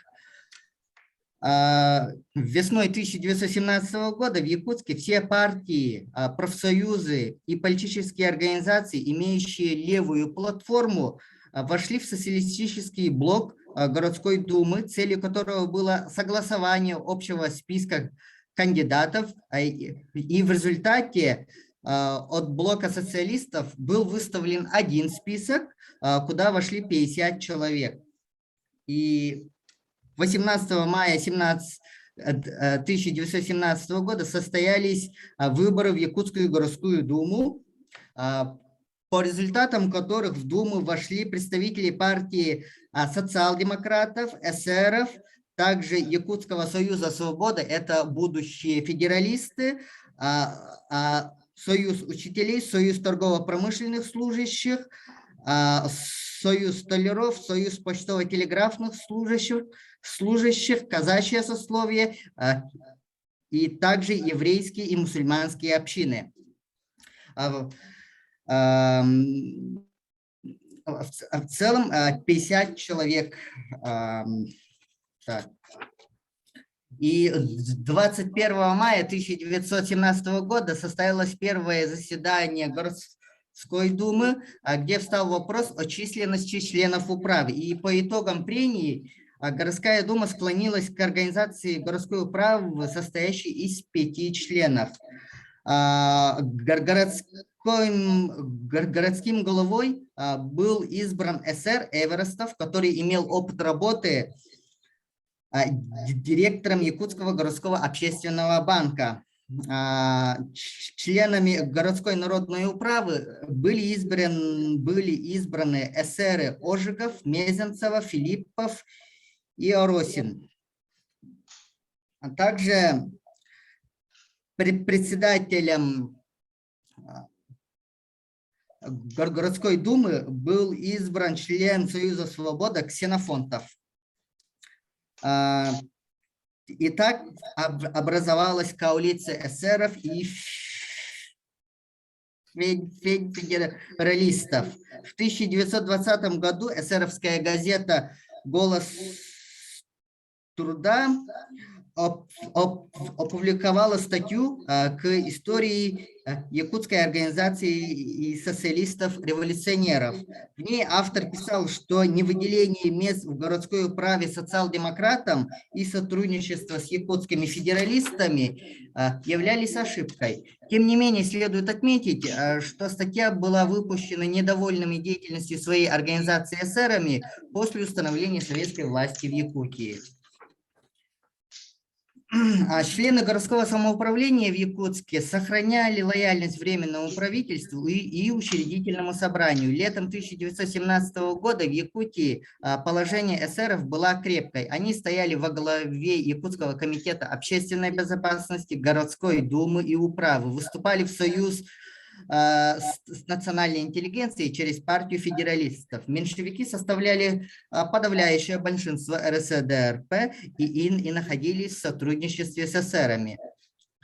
25 октября или же по новому стилю 7 ноября 1917 года большевики осуществили вооруженный захват власти, свергнув временное правительство. Если за период с ноября 1917 по февраль 1918 года советская власть установилась на большей части территории бывшей Российской империи, то расстановка политических сил в Якутии была иной. Власть в регионе была в руках у сторонников февральской революции и временного правительства, а советы рабочих депутатов в руках меньшевиков. Как и в большинстве сибирских городов, партийный состав городской думы определил их отношение к октябрьским событиям в Петрограде, поэтому городская дума выразила поддержку временному правительству и признала правомерным решительные меры борьбы с большевиками.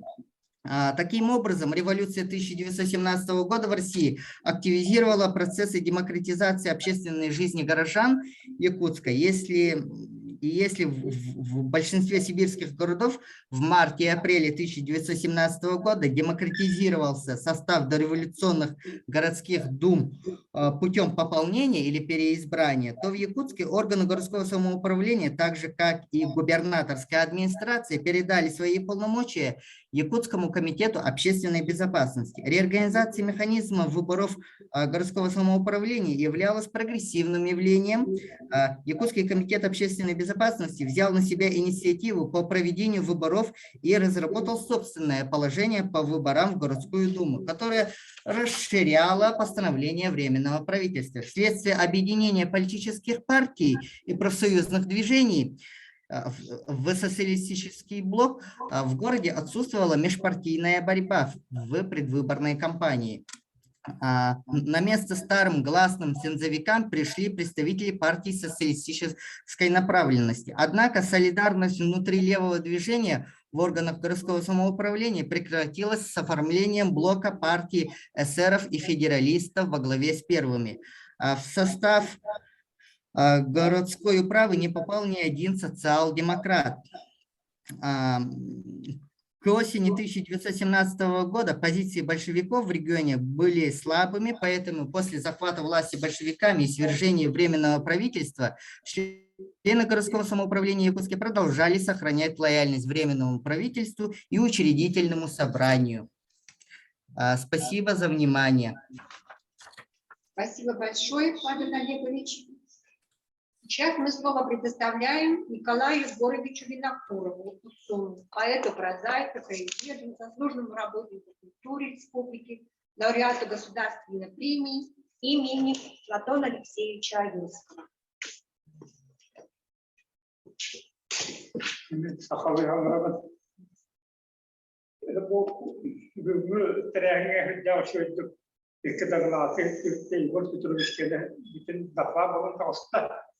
Onun çelik hepsiyle başka soğukta bu daha da kurulan.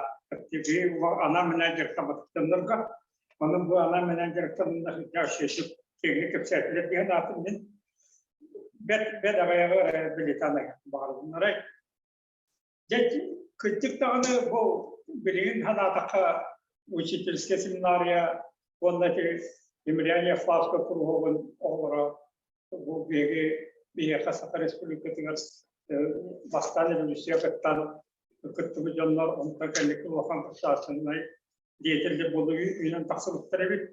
Дені тек қанада әнігінен ол оны келбет ойынскай күтті, мұғыл күтті бекі өріміз бардағаны тұтыспытынан бұл білге бүгін білеті тұрар дата бұтын бұстаз сұлық күнін білеті бет. Ол бүгін болуында қайтап қатарылған келбеттерін тұғынан бүгін кепсіте қышы бәті.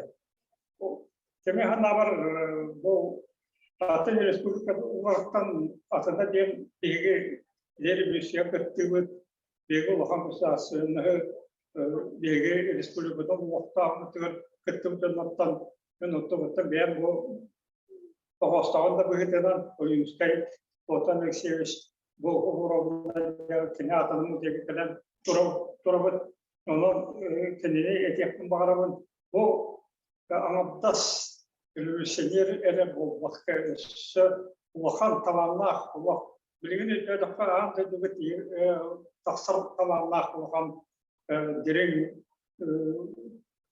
o körülerdeki o ayarlığa on kişi bilgi otomobilin bilgi kudarstığının tersibite ulaşan olurlar bu bilginin Bari atanki to bilen turano müsiyakatga kütüğü diye müsiyakatın ondan oxsuğuca diktatura proletariata tağlarla dağıla vallahi onlarla belki birlikte emek radakattan konulatın büyütenen dinle onları bu kuyakçı olarak büyütene kadar akademide hüddah bu atan türlü bu dihne kihili Komanda kolu ötüver beni uhandık körüyle olan bir gibi.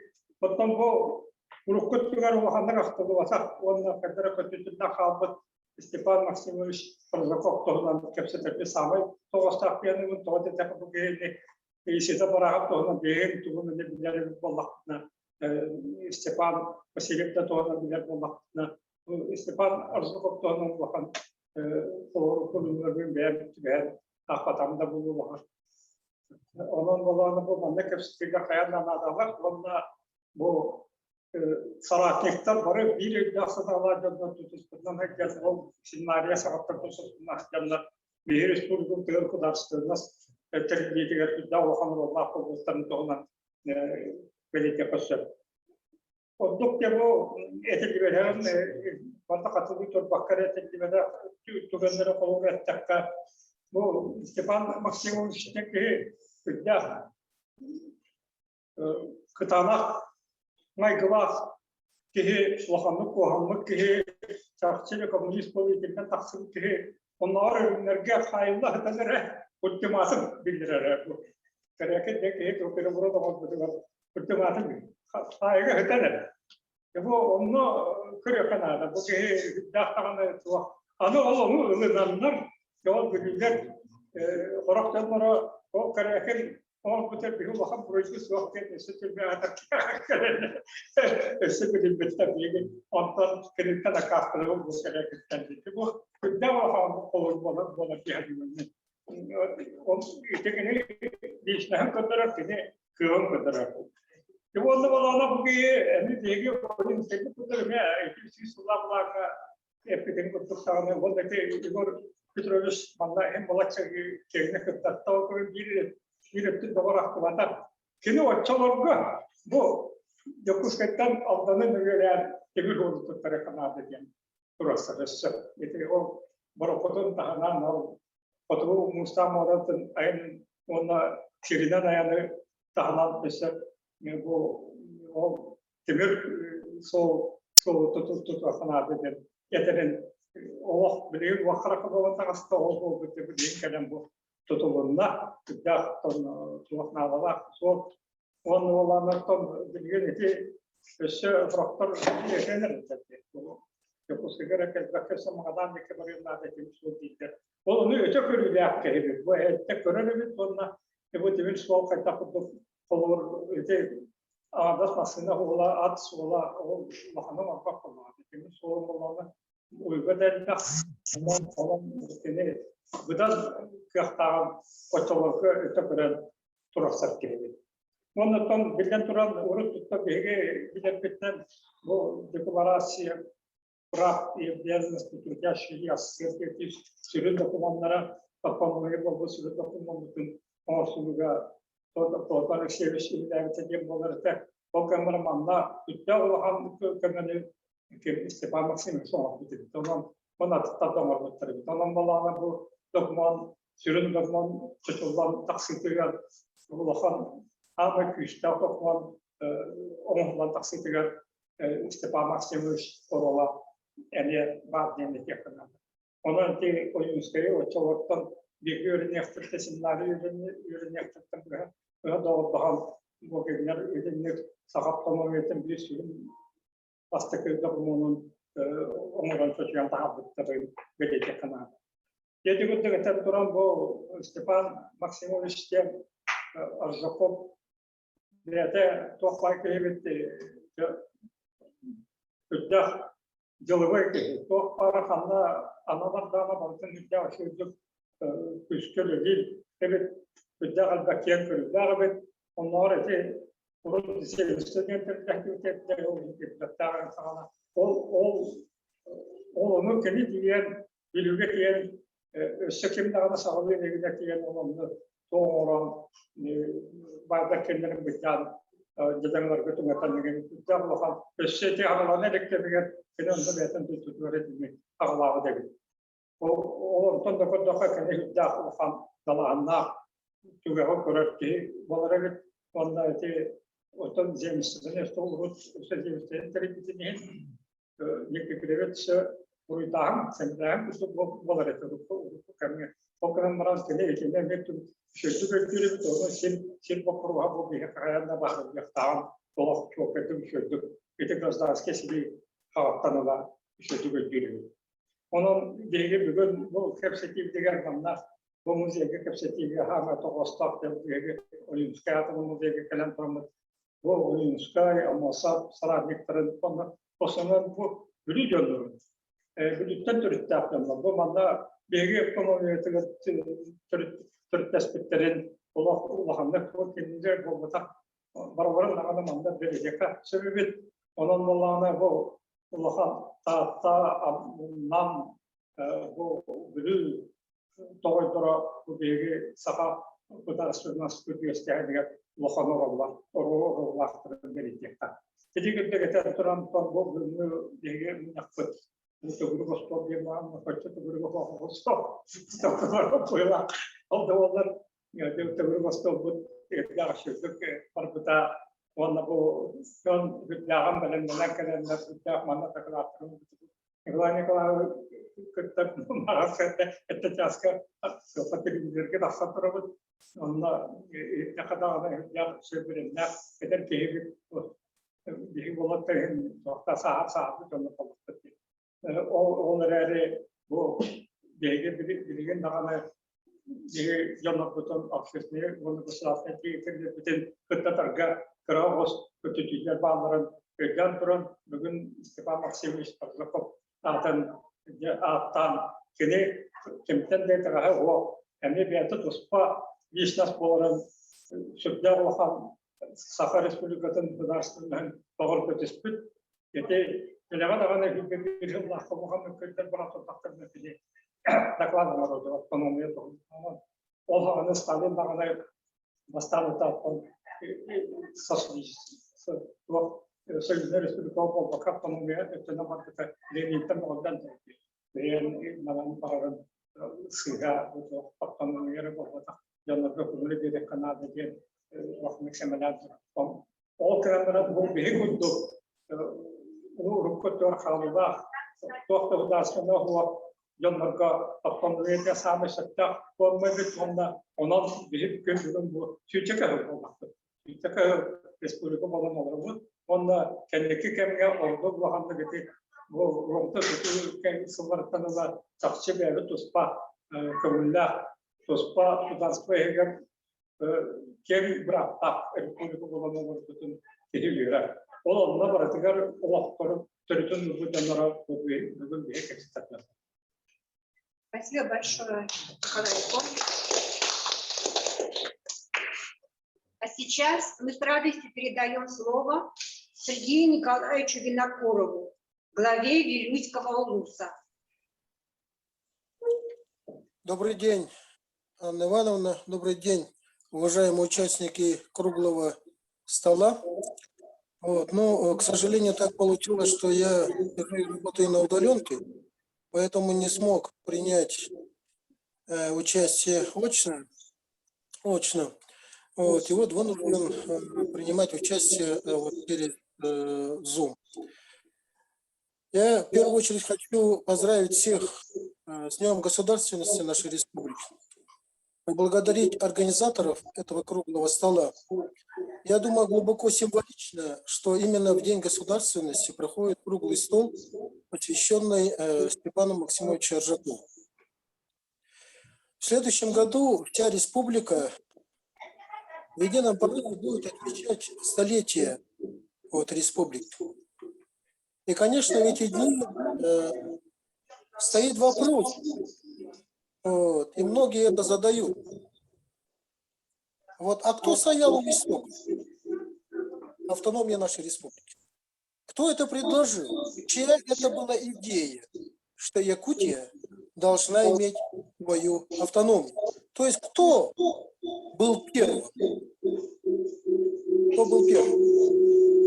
И вот здесь, к сожалению, многие десятилетия мы живем не совсем, что ли, полной историей становления и образования нашей республики. Многие десятилетия. Многие десятилетия было принято, что у истоков образования автономии нашей Якутии были Платон Алексеевич Аюнский и Максим Кирович Амосов. Да, значит, с одной стороны, и к ним надо будет, значит, добавить и Сидора Никифоровича Барахова, и Степана Васильевича Васильева, и нашего Степана Максимовича Аржакова. Действительно, это выдающиеся сыновья нашей республики, и все они действительно стояли у истоков образования нашей республики. Ну а кто все-таки был первым инициатором создания автономии нашей Якутии? И вот здесь надо назвать ради справедливости 3 человек, которые действительно, исторически это показывают архивные материалы, стояли у истоков образования автономии Якутии. То есть образования Якутской автономной Советской Социалистической Республики. Это Степан Максимович Аржаков, Георгий Семенович Ефимов, уроженец Верхоянского улуса района, и Владимир Дмитриевич Веленский, сибиряков, большевик-ленинец, который находился в ссылке наравне с Емельяном Ярославским, Серго Орджоникидзе и так далее. Именно они втроем еще в далеком 1920 году, в конце 2020 года, направили телеграмму Максиму Кировичу Амосову. И телеграмма, она, значит, такого содержания. Телеграмма из Москвы, Якутск, Комнарт, значит, подана 27 декабря, принята 29 декабря. Якутская делегация посетила Наркомнатса для выяснения вопроса, касающихся Якутской области, вызванного Всероссийским съездом национальных меньшинств. Возможно, создание якутской автономии возникает в связи с вопросом бурятской автономии. Наркомнатс принципиального возражения не имеет и полагает, что конкретно разрешение его ставится в зависимости от решения Якутского губкома. Последнему предстоит Наркомнатсу через уполномоченного лица представить свое мнение. Аржаков, Ефимов, Веленский. С этой маленькой телеграммы и началось вот, обсуждение в Якутии вопроса автономии. Именно эта маленькая телеграмма стала тем фундаментом, на котором потом мы все вместе, тогдашнее наше старшее поколение, начали строить новое, значит, общество и нашу республику. Именно эти 3 человека были первыми, кто поднял этот вопрос, инициировал создание автономии нашей Якутии. Теперь,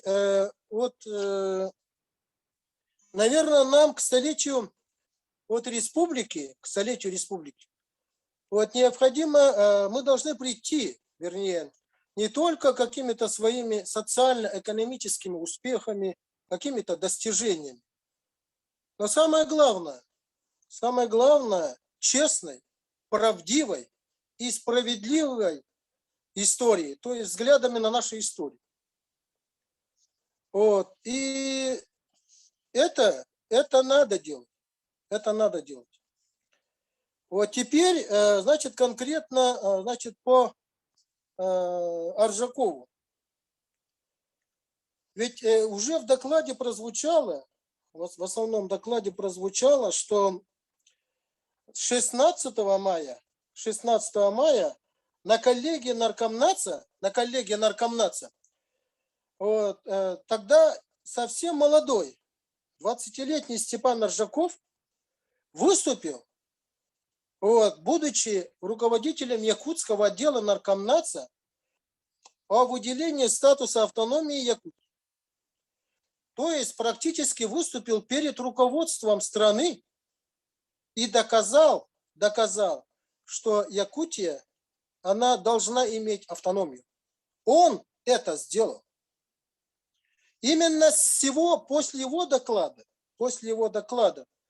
вот, руководство страны в лице руководства наркомнатца согласилась, что Якутия должна иметь автономию.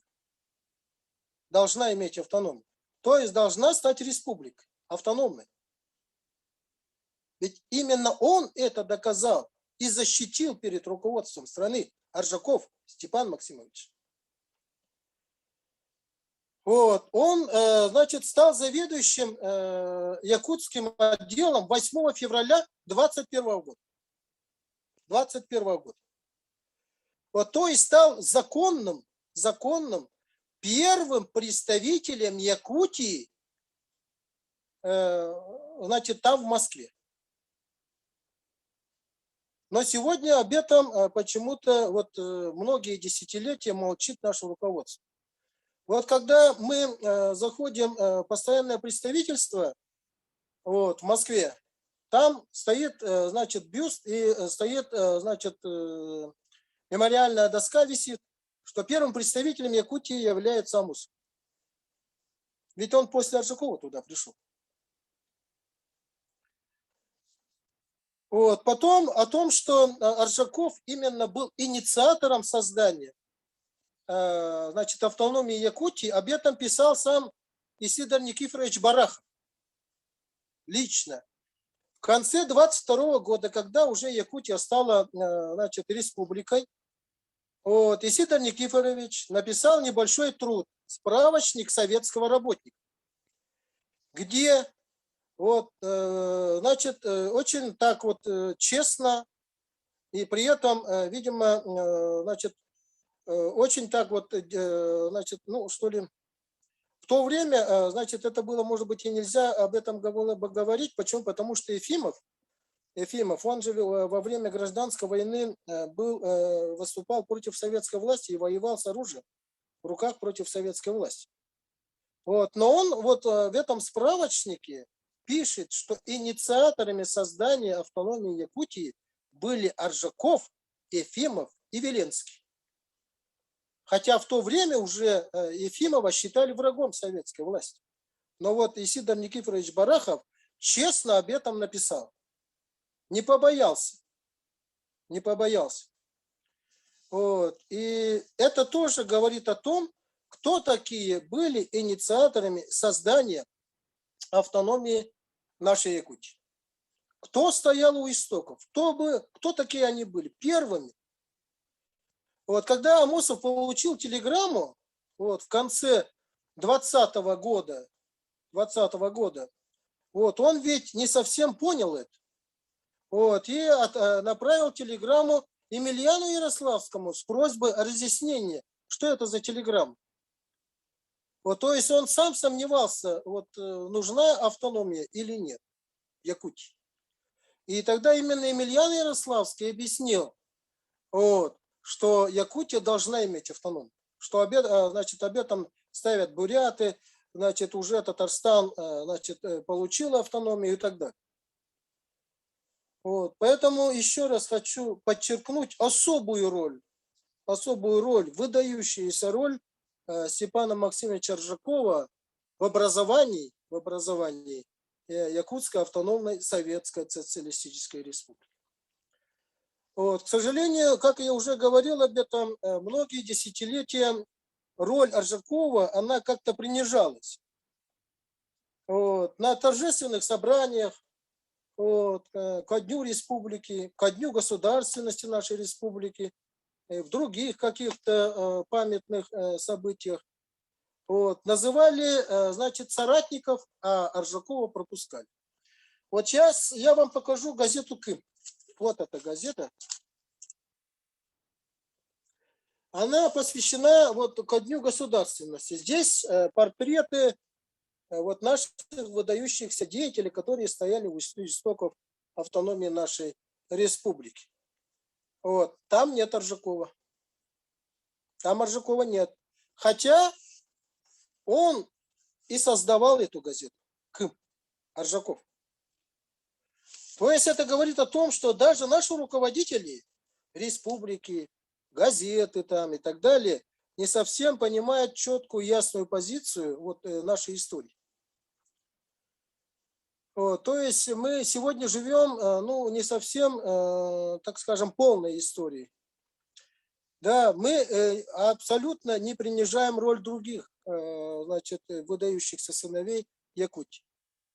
Все они одинаково достойны, чтобы, значит, стоять, и чтобы мы их действительно, значит, уважали там, и считали, что действительно они основа основ нашей республики. Но вот когда, значит, принижает роль Ржакова при этом, это несправедливо. Вот все памятники, значит, вот соратников Ржакова, они построены за счет государства, за счет республики. Памятник Ржакова построен за счет улуса. Хотя неоднократно этот вопрос ставился перед руководством республики. Вот я вспоминаю слова одного руководителя республики, который к нам приезжал. Ради этики я не буду его называть. И вот когда вельчане подняли вопрос, что нужно построить государственный музей Ржакову, тогда уже государственный музей, значит, был построен Амосову, Аюнскому, и только-только был построен Барахову. Вот, и вельчане тоже попросили этого руководителя, значит, также, вот, что республика должна строить государственный музей. Он ответил очень прямо. Мы изучим жизнь и деятельность Степана Максимовича Ржакова, и если он достоин, то построим этот государственный музей. То есть, видимо, до сих пор считается, что Степан Максимович Ржаков не очень достоин государственного музея. А ведь он первооткрыватель, инициатор создания Якутии. Человек, который защитил перед руководством страны, что Якутия должна иметь автономию. Я не говорю о других заслугах Ржакова, значит, в сельском хозяйстве, об этом, значит, вот сегодня говорили, значит, как он, будучи, так скажем, председателем Совнаркома, да, то есть председателем правительства, значит, что сделал для Якутии и так далее, об этом сейчас как бы вскользь, но об этом вот сказали Егор Петрович и другие вот сказали. Но об этом, о жизни вот Степана Максимовича Ржакова надо будет еще изучать и изучать. Но самое главное, мы к столетию должны прийти честной, справедливой, вот, правдивой историей. Вот, что бы там как бы ни было. Вот, поэтому вот, имя Аржакова, она должна стоять наряду вот, с именами Амосова, Аюнского и Барахова. Вот, в одном ряду. В одном ряду. Вот у меня коротко все. Всем большое спасибо.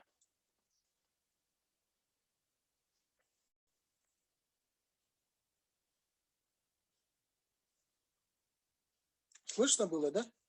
Безусловно, достойно. Сейчас мы даем слово Венере Федоровне Тихоновой, начальнику отдела организационно-правовой работы Национального архива Республики. Добрый день, уважаемые участники мероприятия. Мой слайд. Мое выступление будет называться «Достойной дорогой отца» о детях Степана Максимовича и Варвары Ивановны. У них было 3 детей до того 25 дня до ареста Аржакова до 5 февраля 1939 года. Семья Аржакова была очень дружна. Все было основано на любви и уважении. Родители воспитывали своих детей в духе трудолюбия, порядочности, прилежания и старательности. Сами всегда и везде показывали личный пример. Следующий слайд, пожалуйста. Я сегодня имею честь продемонстрировать перед вами редкие фотографии из семейного архива Аржакова. Также буду демонстрировать фотографии из фонда национального архива Республики Саха-Якутия, фонда. Старшая дочь Клара, она родилась 14 октября 1924 года, пожалуйста. Учась в 8-й школе города Якутска, в 1941 году она вступила в члены ГЛОС-СМ. В 1942 году после 9 класса поступила учиться в Якутский учительский институт на факультет естествознания и географии. При этом Клара одновременно работала старшей вожатой в школе номер 3 города Якутска. В 1944 году успешно окончила учительский институт и была направлена работать в учительской школе номер 6 города Якутска. Затем она проработала в школе номер 8, и везде она работу учителя совмещала с работой тренер-вожатой. В 1949 году обком ГЛОС-СМ направил Клару Степановну работать в Якутском педучилище учителем курса тренерской организации имени Владимира Ильича Ленина. Позже она стала руководителем спецпрактики. Заочно обучалась в пединституте и в 1949 году окончила факультет биологии и химии с отличием. В 1950-52 годы окончила вечерний университет Максима Ленина. В 1956 году была назначена завучем во 2-й средней школе города Якутска. В 1958 году она вступила в члены КПСС, а в 1959 году ее назначили директором школы номер 17. В 1961 году была приглашена на работу в Горком КПСС, заведующая отделом пропаганды и агитации.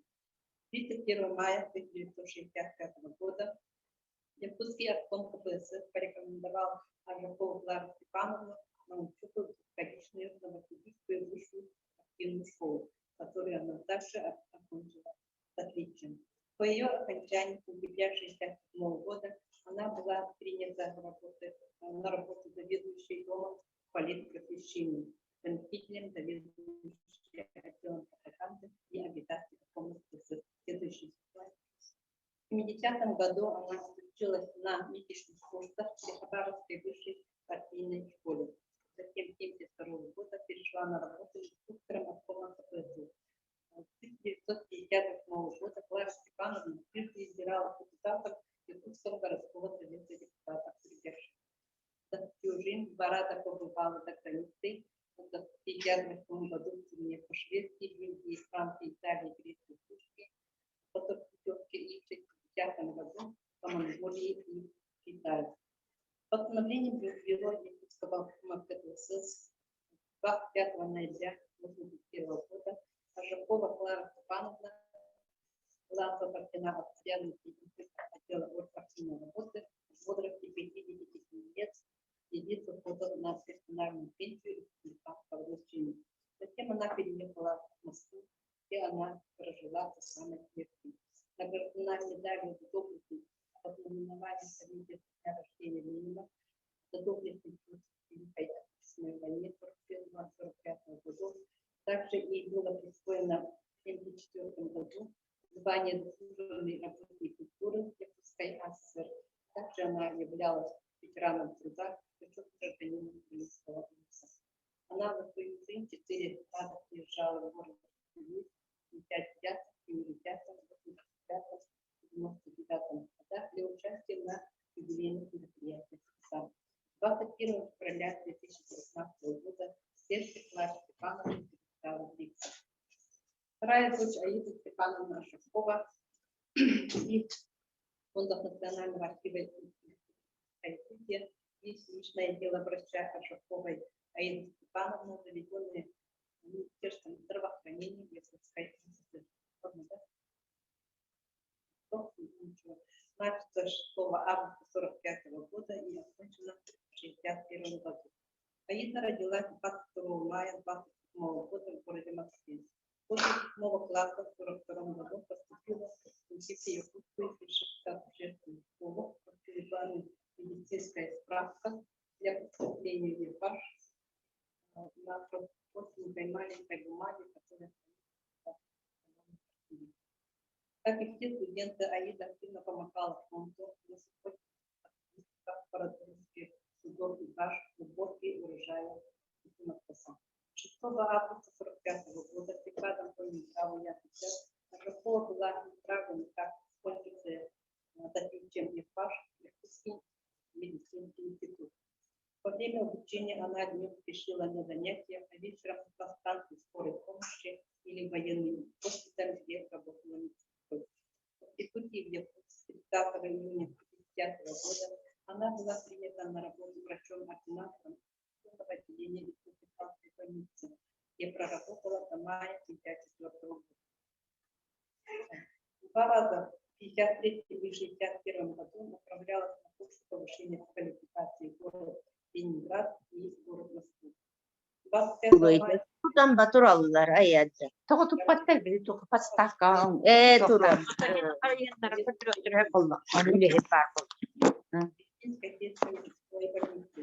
Аны білі бұл көй бәттіп.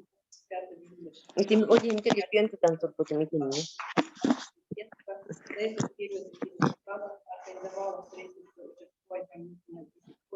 Искала любовь и уважение населения, вела широкую работу. 10 декабря 1961 года, работая на должности заведующей инфекционным отделением больницы, она уволилась и уехала в Москву, и до 1979 года проработала сперва в Оренбургской больнице, затем в клинической. Затем она вернулась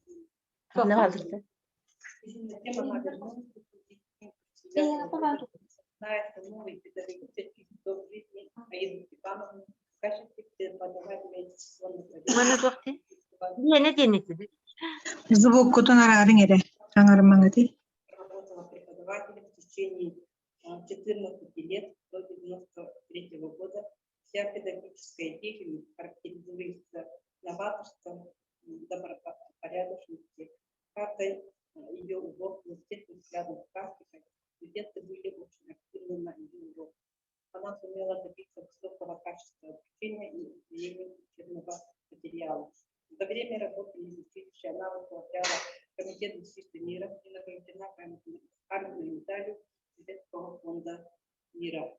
По завершению работы она переехала в Москву, была награждена многочисленными юбилейными медалями, доблестной в Великой Отечественной войне, являлась почетным гражданином Белинского области, отличником здравоохранения СССР.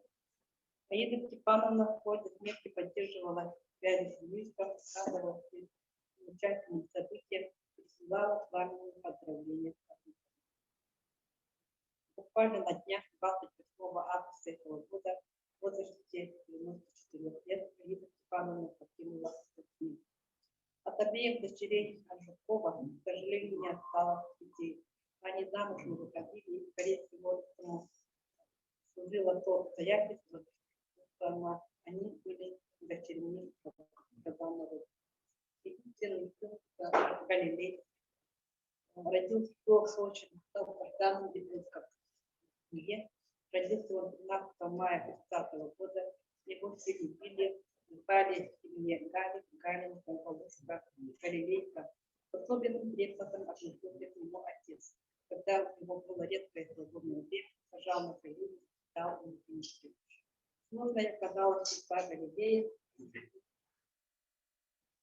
Оказалось, Галилея после репрессий отца. Он учился еще в 1 классе, когда его отца арестовали. Когда учился в школе, мать Варвара Ивановна ему говорила: будут стройки, поступишь в институт. Дальше не пойдешь. 5 будет искусство. Будет медаль, куда хочешь. Он окончил 9-ю среднюю школу уровня с золотой медалью. Было в то время большой ветер. Учитель на золотую медаль, сыну врага народа побоялись. Галилей поступил учиться в Московское высшее космическое училище имени Павла. Его вопрос в 1951 году он студент 3-го, как специально папный элемент, был арестован. Да. На допросах, которых вел следователь Горбунов, Галилей держал стойко и независимо, отвечал на вопросы спокойно и всякие обвинения отвергал.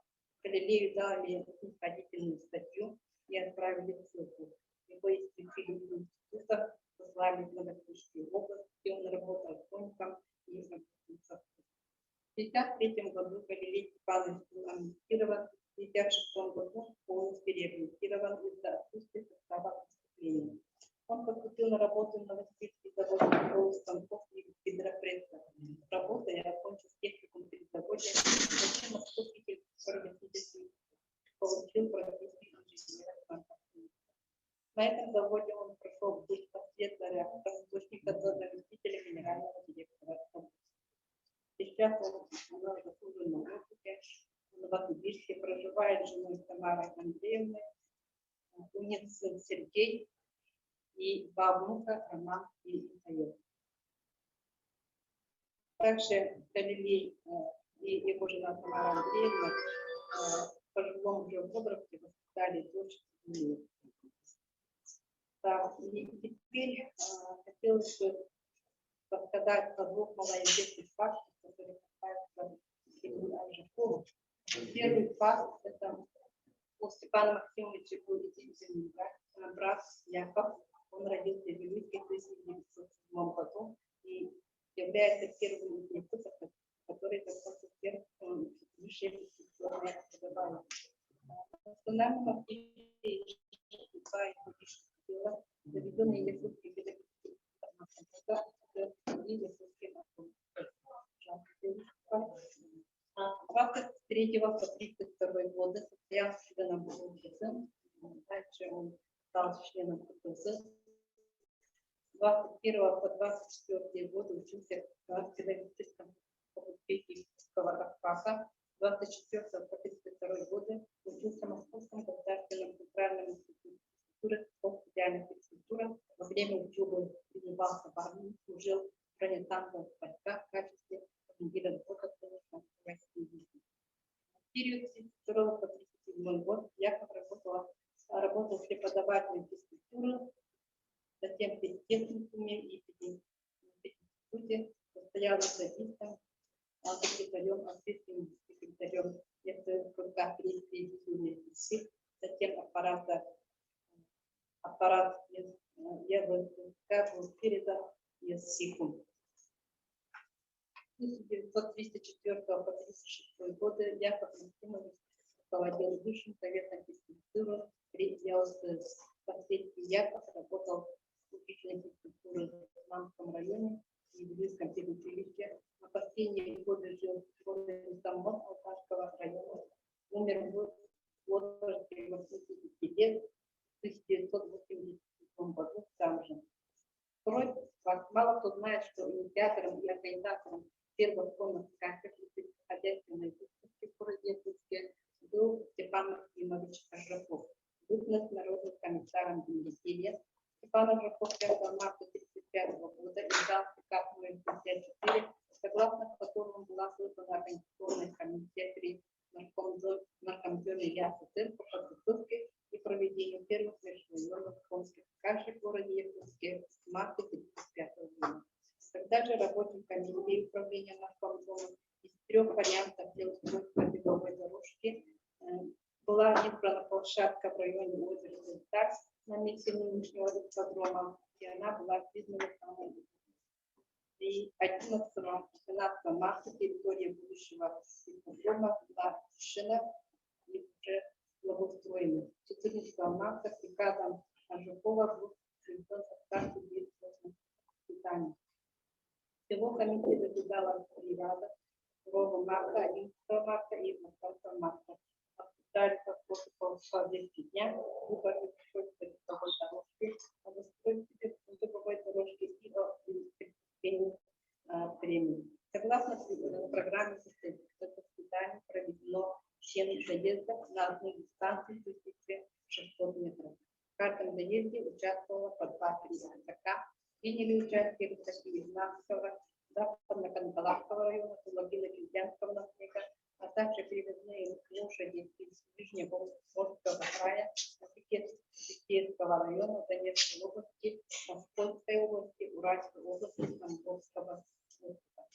26 марта 1935 года в Московском земледелии Ажуков утвердил технический проект деревянного забора по огораживанию ипподрома города Якутска, выполненный проектно-инженерной конторой Комбината Яссы. На следующий год, в 2006 году, в июне строительство было завершено. 2 августа 1936 года Степан Максимович нарком земледелия и председатель комиссии по проведению первой Якутской республиканской сельскохозяйственной выставки представил проект постройки павильона выставки в ипподроме на рассмотрение Совета народных комиссаров Яссы. Доклад был заслушан и утвержден 17 августа. В период 24 по 25 сентября на территории городского ипподрома состоялась первая якутская сельскохозяйственная выставка. До пандемии ежегодно традиционно на ипподроме нынешнего агропромышленного университета проводились конные скачки на Спасибо за внимание. На этом разрешите выступление всех авторов.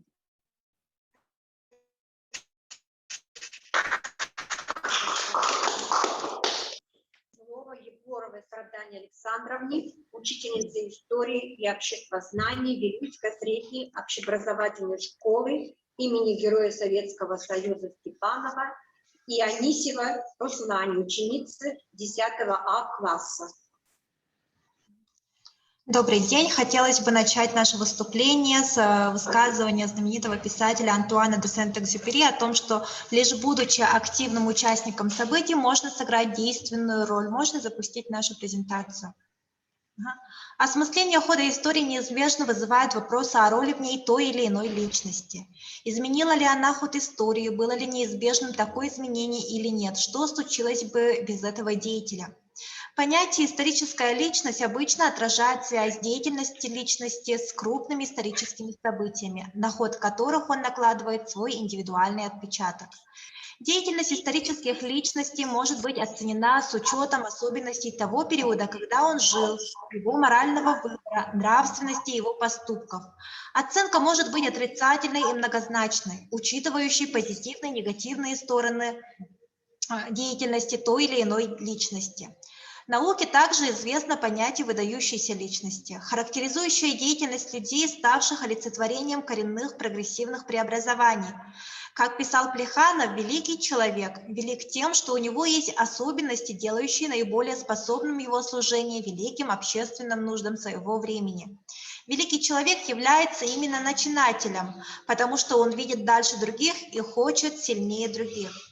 Практика показывает, что история именно в школьном возрасте лучше усваивается через человеческую ее сторону, через судьбы конкретных людей. Показ того, как жили отдельные личности, как влияли на ход событий всей истории, запоминается и усваивается учащимся с большим желанием, чем оперирование событиями, процессами вне воздействия на них ярких линий. Перед нашим обществом сегодня с особой остротой встал вопрос о том, что такое человек как самоценность исторического развития. Это нашло выражение в широко идущем процессе гуманизации всего образования.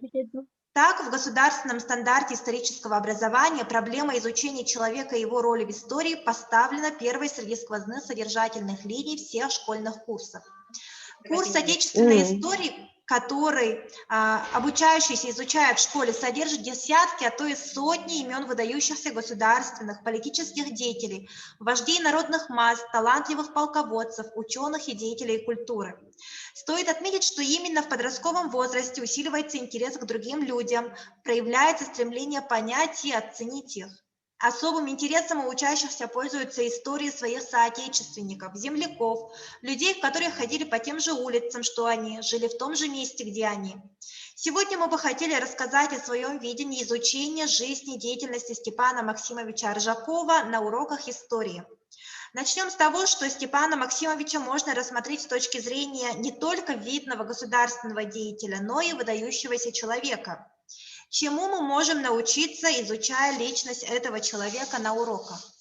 Начнем с того, что Аржаков учит нас не сдаваться и ценить образование. Будучи сыном простого чернорабочего, в раннем возрасте лишившейся матери, имея огромное желание стать образованным человеком, окончил в Вилюйске высшее начальное училище, поступил в Якутскую учительскую семинарию, отучился на партийных курсах при Коммунистическом университете. Одним из первых среди якутов получил высшее экономическое образование. Аржаков учит нас не бояться ответственности и быть храбрым. Уже в 17-летнем возрасте, вступив в нелегальный кружок Ярославского, он втягивается в политическую деятельность, участвует в революционных выступлениях, в 18 лет участвует в создании Совета рабочих депутатов, в 19 уже вовсю устанавливает на родине советскую власть, в 22 отстаивал суверенитет Якутии. Аржаков учит нас трудиться. Он до самого своего ареста был активным, трудолюбивым человеком, о чем свидетельствует, например, отзыв секретаря Якутского обкома ВКПБ Габышева о его работе, в котором говорится, что Аржаков проявляет себя как твердый, инициативный администратор, благодаря мерам которого были снижены цены.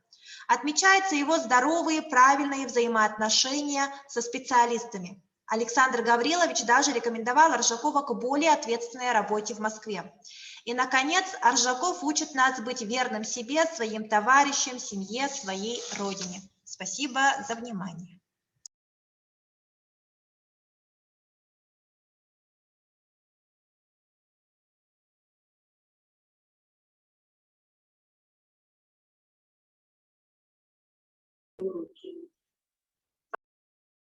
Анастасии Кирилловне, заслуженному работнику народного хозяйства нашей республики.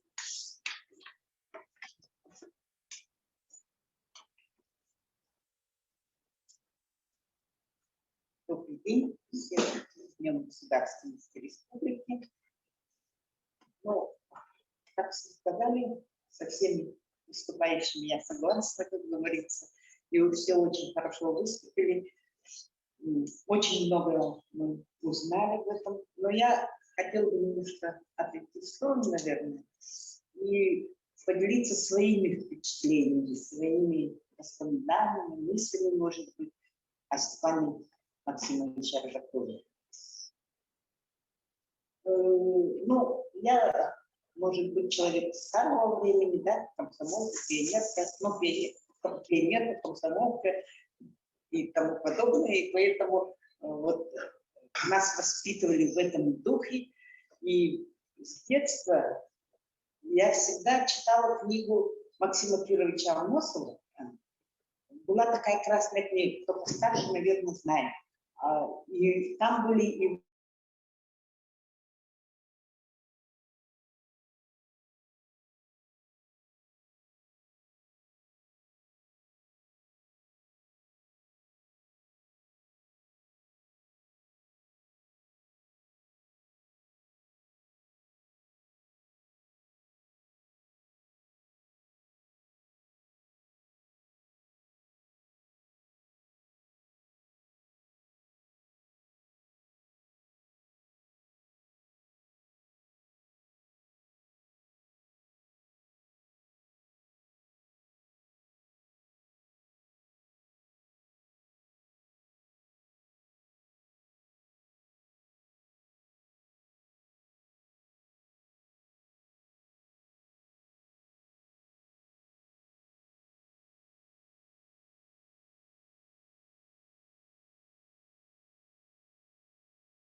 Зууга бар доғыттар.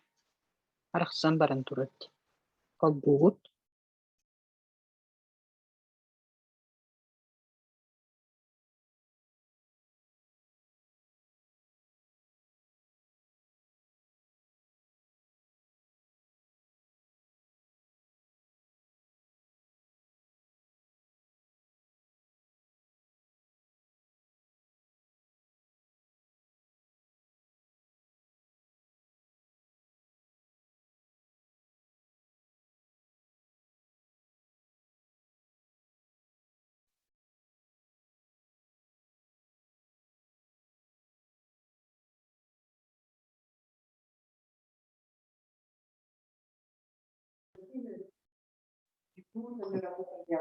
Алексей Павловна тоже тогда на их собрания. И здесь очень хорошо нас поддержал архив наш. И вот они выпустили вот эту книжку «Страницы из жизнедеятельности». И здесь очень все-таки много статей. Его статей, да? И вот в этих статьях я бы хотела сказать, что вот видно, что где бы ни работал Степан Максимович, он везде доходил до сути дела, всего этого дела, которому он посвящает эту. Будь он председателем Совнаркома, будь он всем, и буквально везде. Вот в 26-м году в его статьях уже он говорит о проблемах всего народного хозяйства в Якутии. В 27-м о внутренней торговле уже поднимает вопросы. В 31-м году пути развития транспорта, вот как раз останавливался, да, завоз грузов в Якутии. В 32-м году и вот по 35-й год там он везде в основном говорит о сельском хозяйстве, о коллективизации, о задачах сельского хозяйства, о состоянии животноводства в республике. И вот уже в конце, в 1938 году он уже опять председатель Совнаркома был, но потом его исключают уже оттуда. И он в 1938 году уже в конце года выступает о жилищном хозяйстве города Якутска. А за 3 дня, или 4 дня буквально, его 5-го арестовывают, а 2 числа выходит статья. Его последняя статья в газете, это статья Аржакова «Топливные ресурсы Якутии». Вот человек через 3 дня будет арестован, он все еще... И там он говорит о кангаласском угле нашем, который тут рядом. Он говорит о том, как надо экономить дрова, да, потому что дровами мы очень много топим, и как отопление улучшить. В общем, человек жил целенаправленно, жил правильно и добивался того, что хотел. Вот всеми этими мыслями. Вот это я вот хотела сказать. Потом я хочу немножко вспомнить. Когда я училась в Новосибирске, мы проходили практику в машиностроительном заводе большом на практику. И мы пришли всей группой там все. И ко мне подходит мужчина. Я еще только молодая. И вот до сих пор я жалею, что я с ним не поговорила. Это был, оказывается, Галилей Степанович. Он, видать, посмотрел наши дела и увидел, что я из Вилюйска. И спрашивает, откуда я. А я чуть ли не под этот станок залезаю. Мне стыдно с ним разговаривать. Такая дура была, оказывается. Поэтому вот до сих пор я думаю, я бы познакомилась, да, поговорила с таким большим человеком, как бы приблизилась к этому делу. Но вот какая-то стеснительность не дала мне этой возможности. Хотя я вот его помню с детства. Помню с детства, когда он приезжал и тому потом. И встреча с его детьми, с Кларой Степановной, Саидой Степановной. Но как-то я ближе больше с Кларой Степановной общалась. Очень интеллигентный, очень правильный. И вот когда на столетие приезжал его внук уже Сергей Галилеевич, тоже он тогда еще работал в Нерингре. Я сейчас, правда, не знаю, где он сейчас работает, но тогда работал в Нерингре. И было как-то очень приятно, мы нашли общие темы разговоров. Вот. Ну, еще что хотела сказать, да, добавить вот из своих этих, что вот Яков Максимович преподавал физкультуру и военное дело в Тбилисском педагогическом училище. И мой отец очень часто об этом вспоминает. И когда вот воспоминания писал, тоже об этом говорил. И вот на этих, когда они учились в Тбилисском педагогическом, это были годы войны, они не только вот ходили в походы, специально обучались этому военному делу. И он говорит, он был большого роста, но очень был крепкий товарищ и знал свое дело тоже в этом плане. И в конце, в связи с Днем суверенитета, я бы хотела сказать, впервые вот, на прошедших выборах наша республика, в котором всего 300 тысяч избирателей, будет иметь 5 депутатов государственных на Думе Российской Федерации. Это получается каждый 600 тысяч, 60 тысяч избирателей наших имеют своего депутата.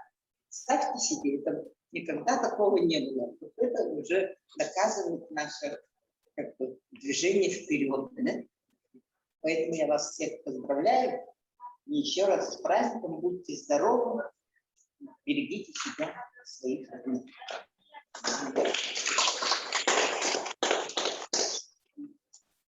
Спасибо большое, Анастасия Кирилловна.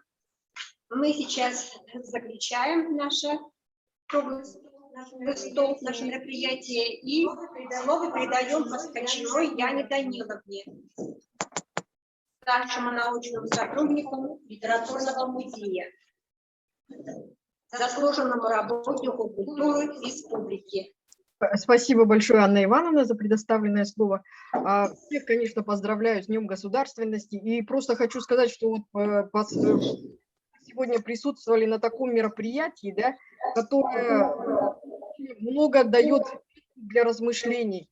Мне кажется, вот именно цель этого мероприятия достигнута. Мы услышали очень много новой информации, и вот сейчас я думаю, что будем думать об этой информации, думать о том, что мы сегодня услышали, о таком выдающемся человеке, как Степан Максимович Аржаков. И просто даже как сотрудник музея я хотела бы сказать именно спасибо Анне Ивановне за то, что именно она сказала, что надо проводить такое мероприятие. И я думаю, что мероприятие получилось на очень высоком уровне. Спасибо, Анна Ивановна, за то, что вы именно стали инициатором проведения именно по этой теме, по Степану Максимовичу Аржакову.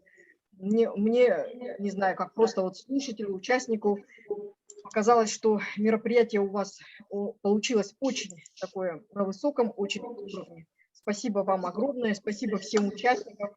И у всех были такие интересные выступления, что вот сидишь, слушаешь и начинаешь об этом думать. Спасибо всем огромное, спасибо, Анна Ивановна. Спасибо большое, Яна Даниловна. Я бы хотела еще обратить ваше внимание на выставку, которую нужно провести в Волосом. Покажите, пожалуйста, выставку.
Да.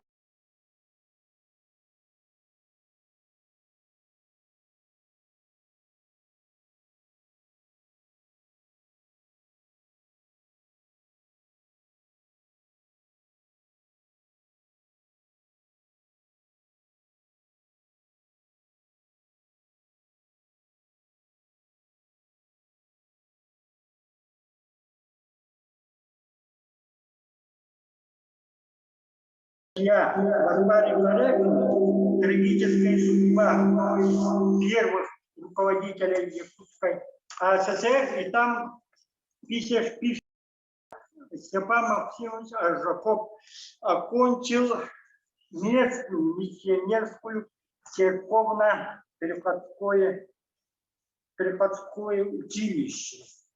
И вот Егор Петрович тоже вскользь об этом упомянул.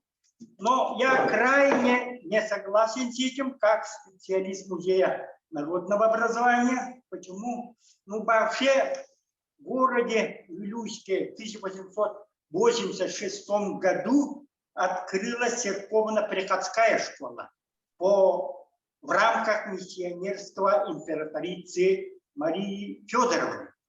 Но эта школа, это училище имеет совсем другое направление и совсем другую программу. И поэтому я крайне сомневаюсь, что Степан Максимович Аржаков мог закончить эту школу. Он, скорее всего, учился и закончил Вилюйское двухклассное городское приходское училище.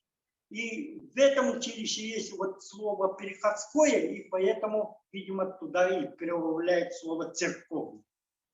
И большинство жителей города Вилюйска, в частности, мой дед Иона Федорович Корякин тоже окончил вот Вилюйское двухклассное городское приходское училище. И в этом есть вот некоторые неточности в биографии Степана Максимовича Аржакова. Вот это как-то надо бы уточнить, вот найти, если есть в архиве вот список учащихся вот именно Вилюйского городского двухклассного городского приходского училища. Это примерно до 1907 года. Видимо, там есть вот имя Степана Максимовича Аржакова. И дальше в музее, вот в Вилюйском музее народного образования имени Геннадия Семеновича Донского хранится один из ненапечатанных статей Степана Максимовича Аржакова. Это в газете «Колхозсола» 10 января 1938 года эта статья опубликована. И эта статья не напечатана в том смысле, что эта статья не включена в сборник о Степане Максимовиче Аржакове. Эта статья написана на якутском языке и латинизированном алфавите, то есть алфавитом на основе алфавита Семена Андреевича Новгородова. Эта статья называется «Любил округа сельской благо». Это очень большая статья, В дальнейшем эту статью, наверное, надо включить. И все, это я заканчиваю. Всех поздравляю с этим знаменательным днем. Ну, спасибо большое. Этим будем заниматься историки, архивисты. Все доклады были очень интересные, очень познавательные. Огромное всем спасибо. И на память мы вам дарим книги наших якутских писателей. Пожалуйста, желаем дальнейшей работы успешной, здоровья, благополучия. Спасибо большое.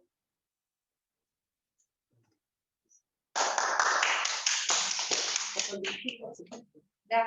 И сейчас всех приглашаем на общее сфотографирование, на память об этих замечательных днях. Пожалуйста.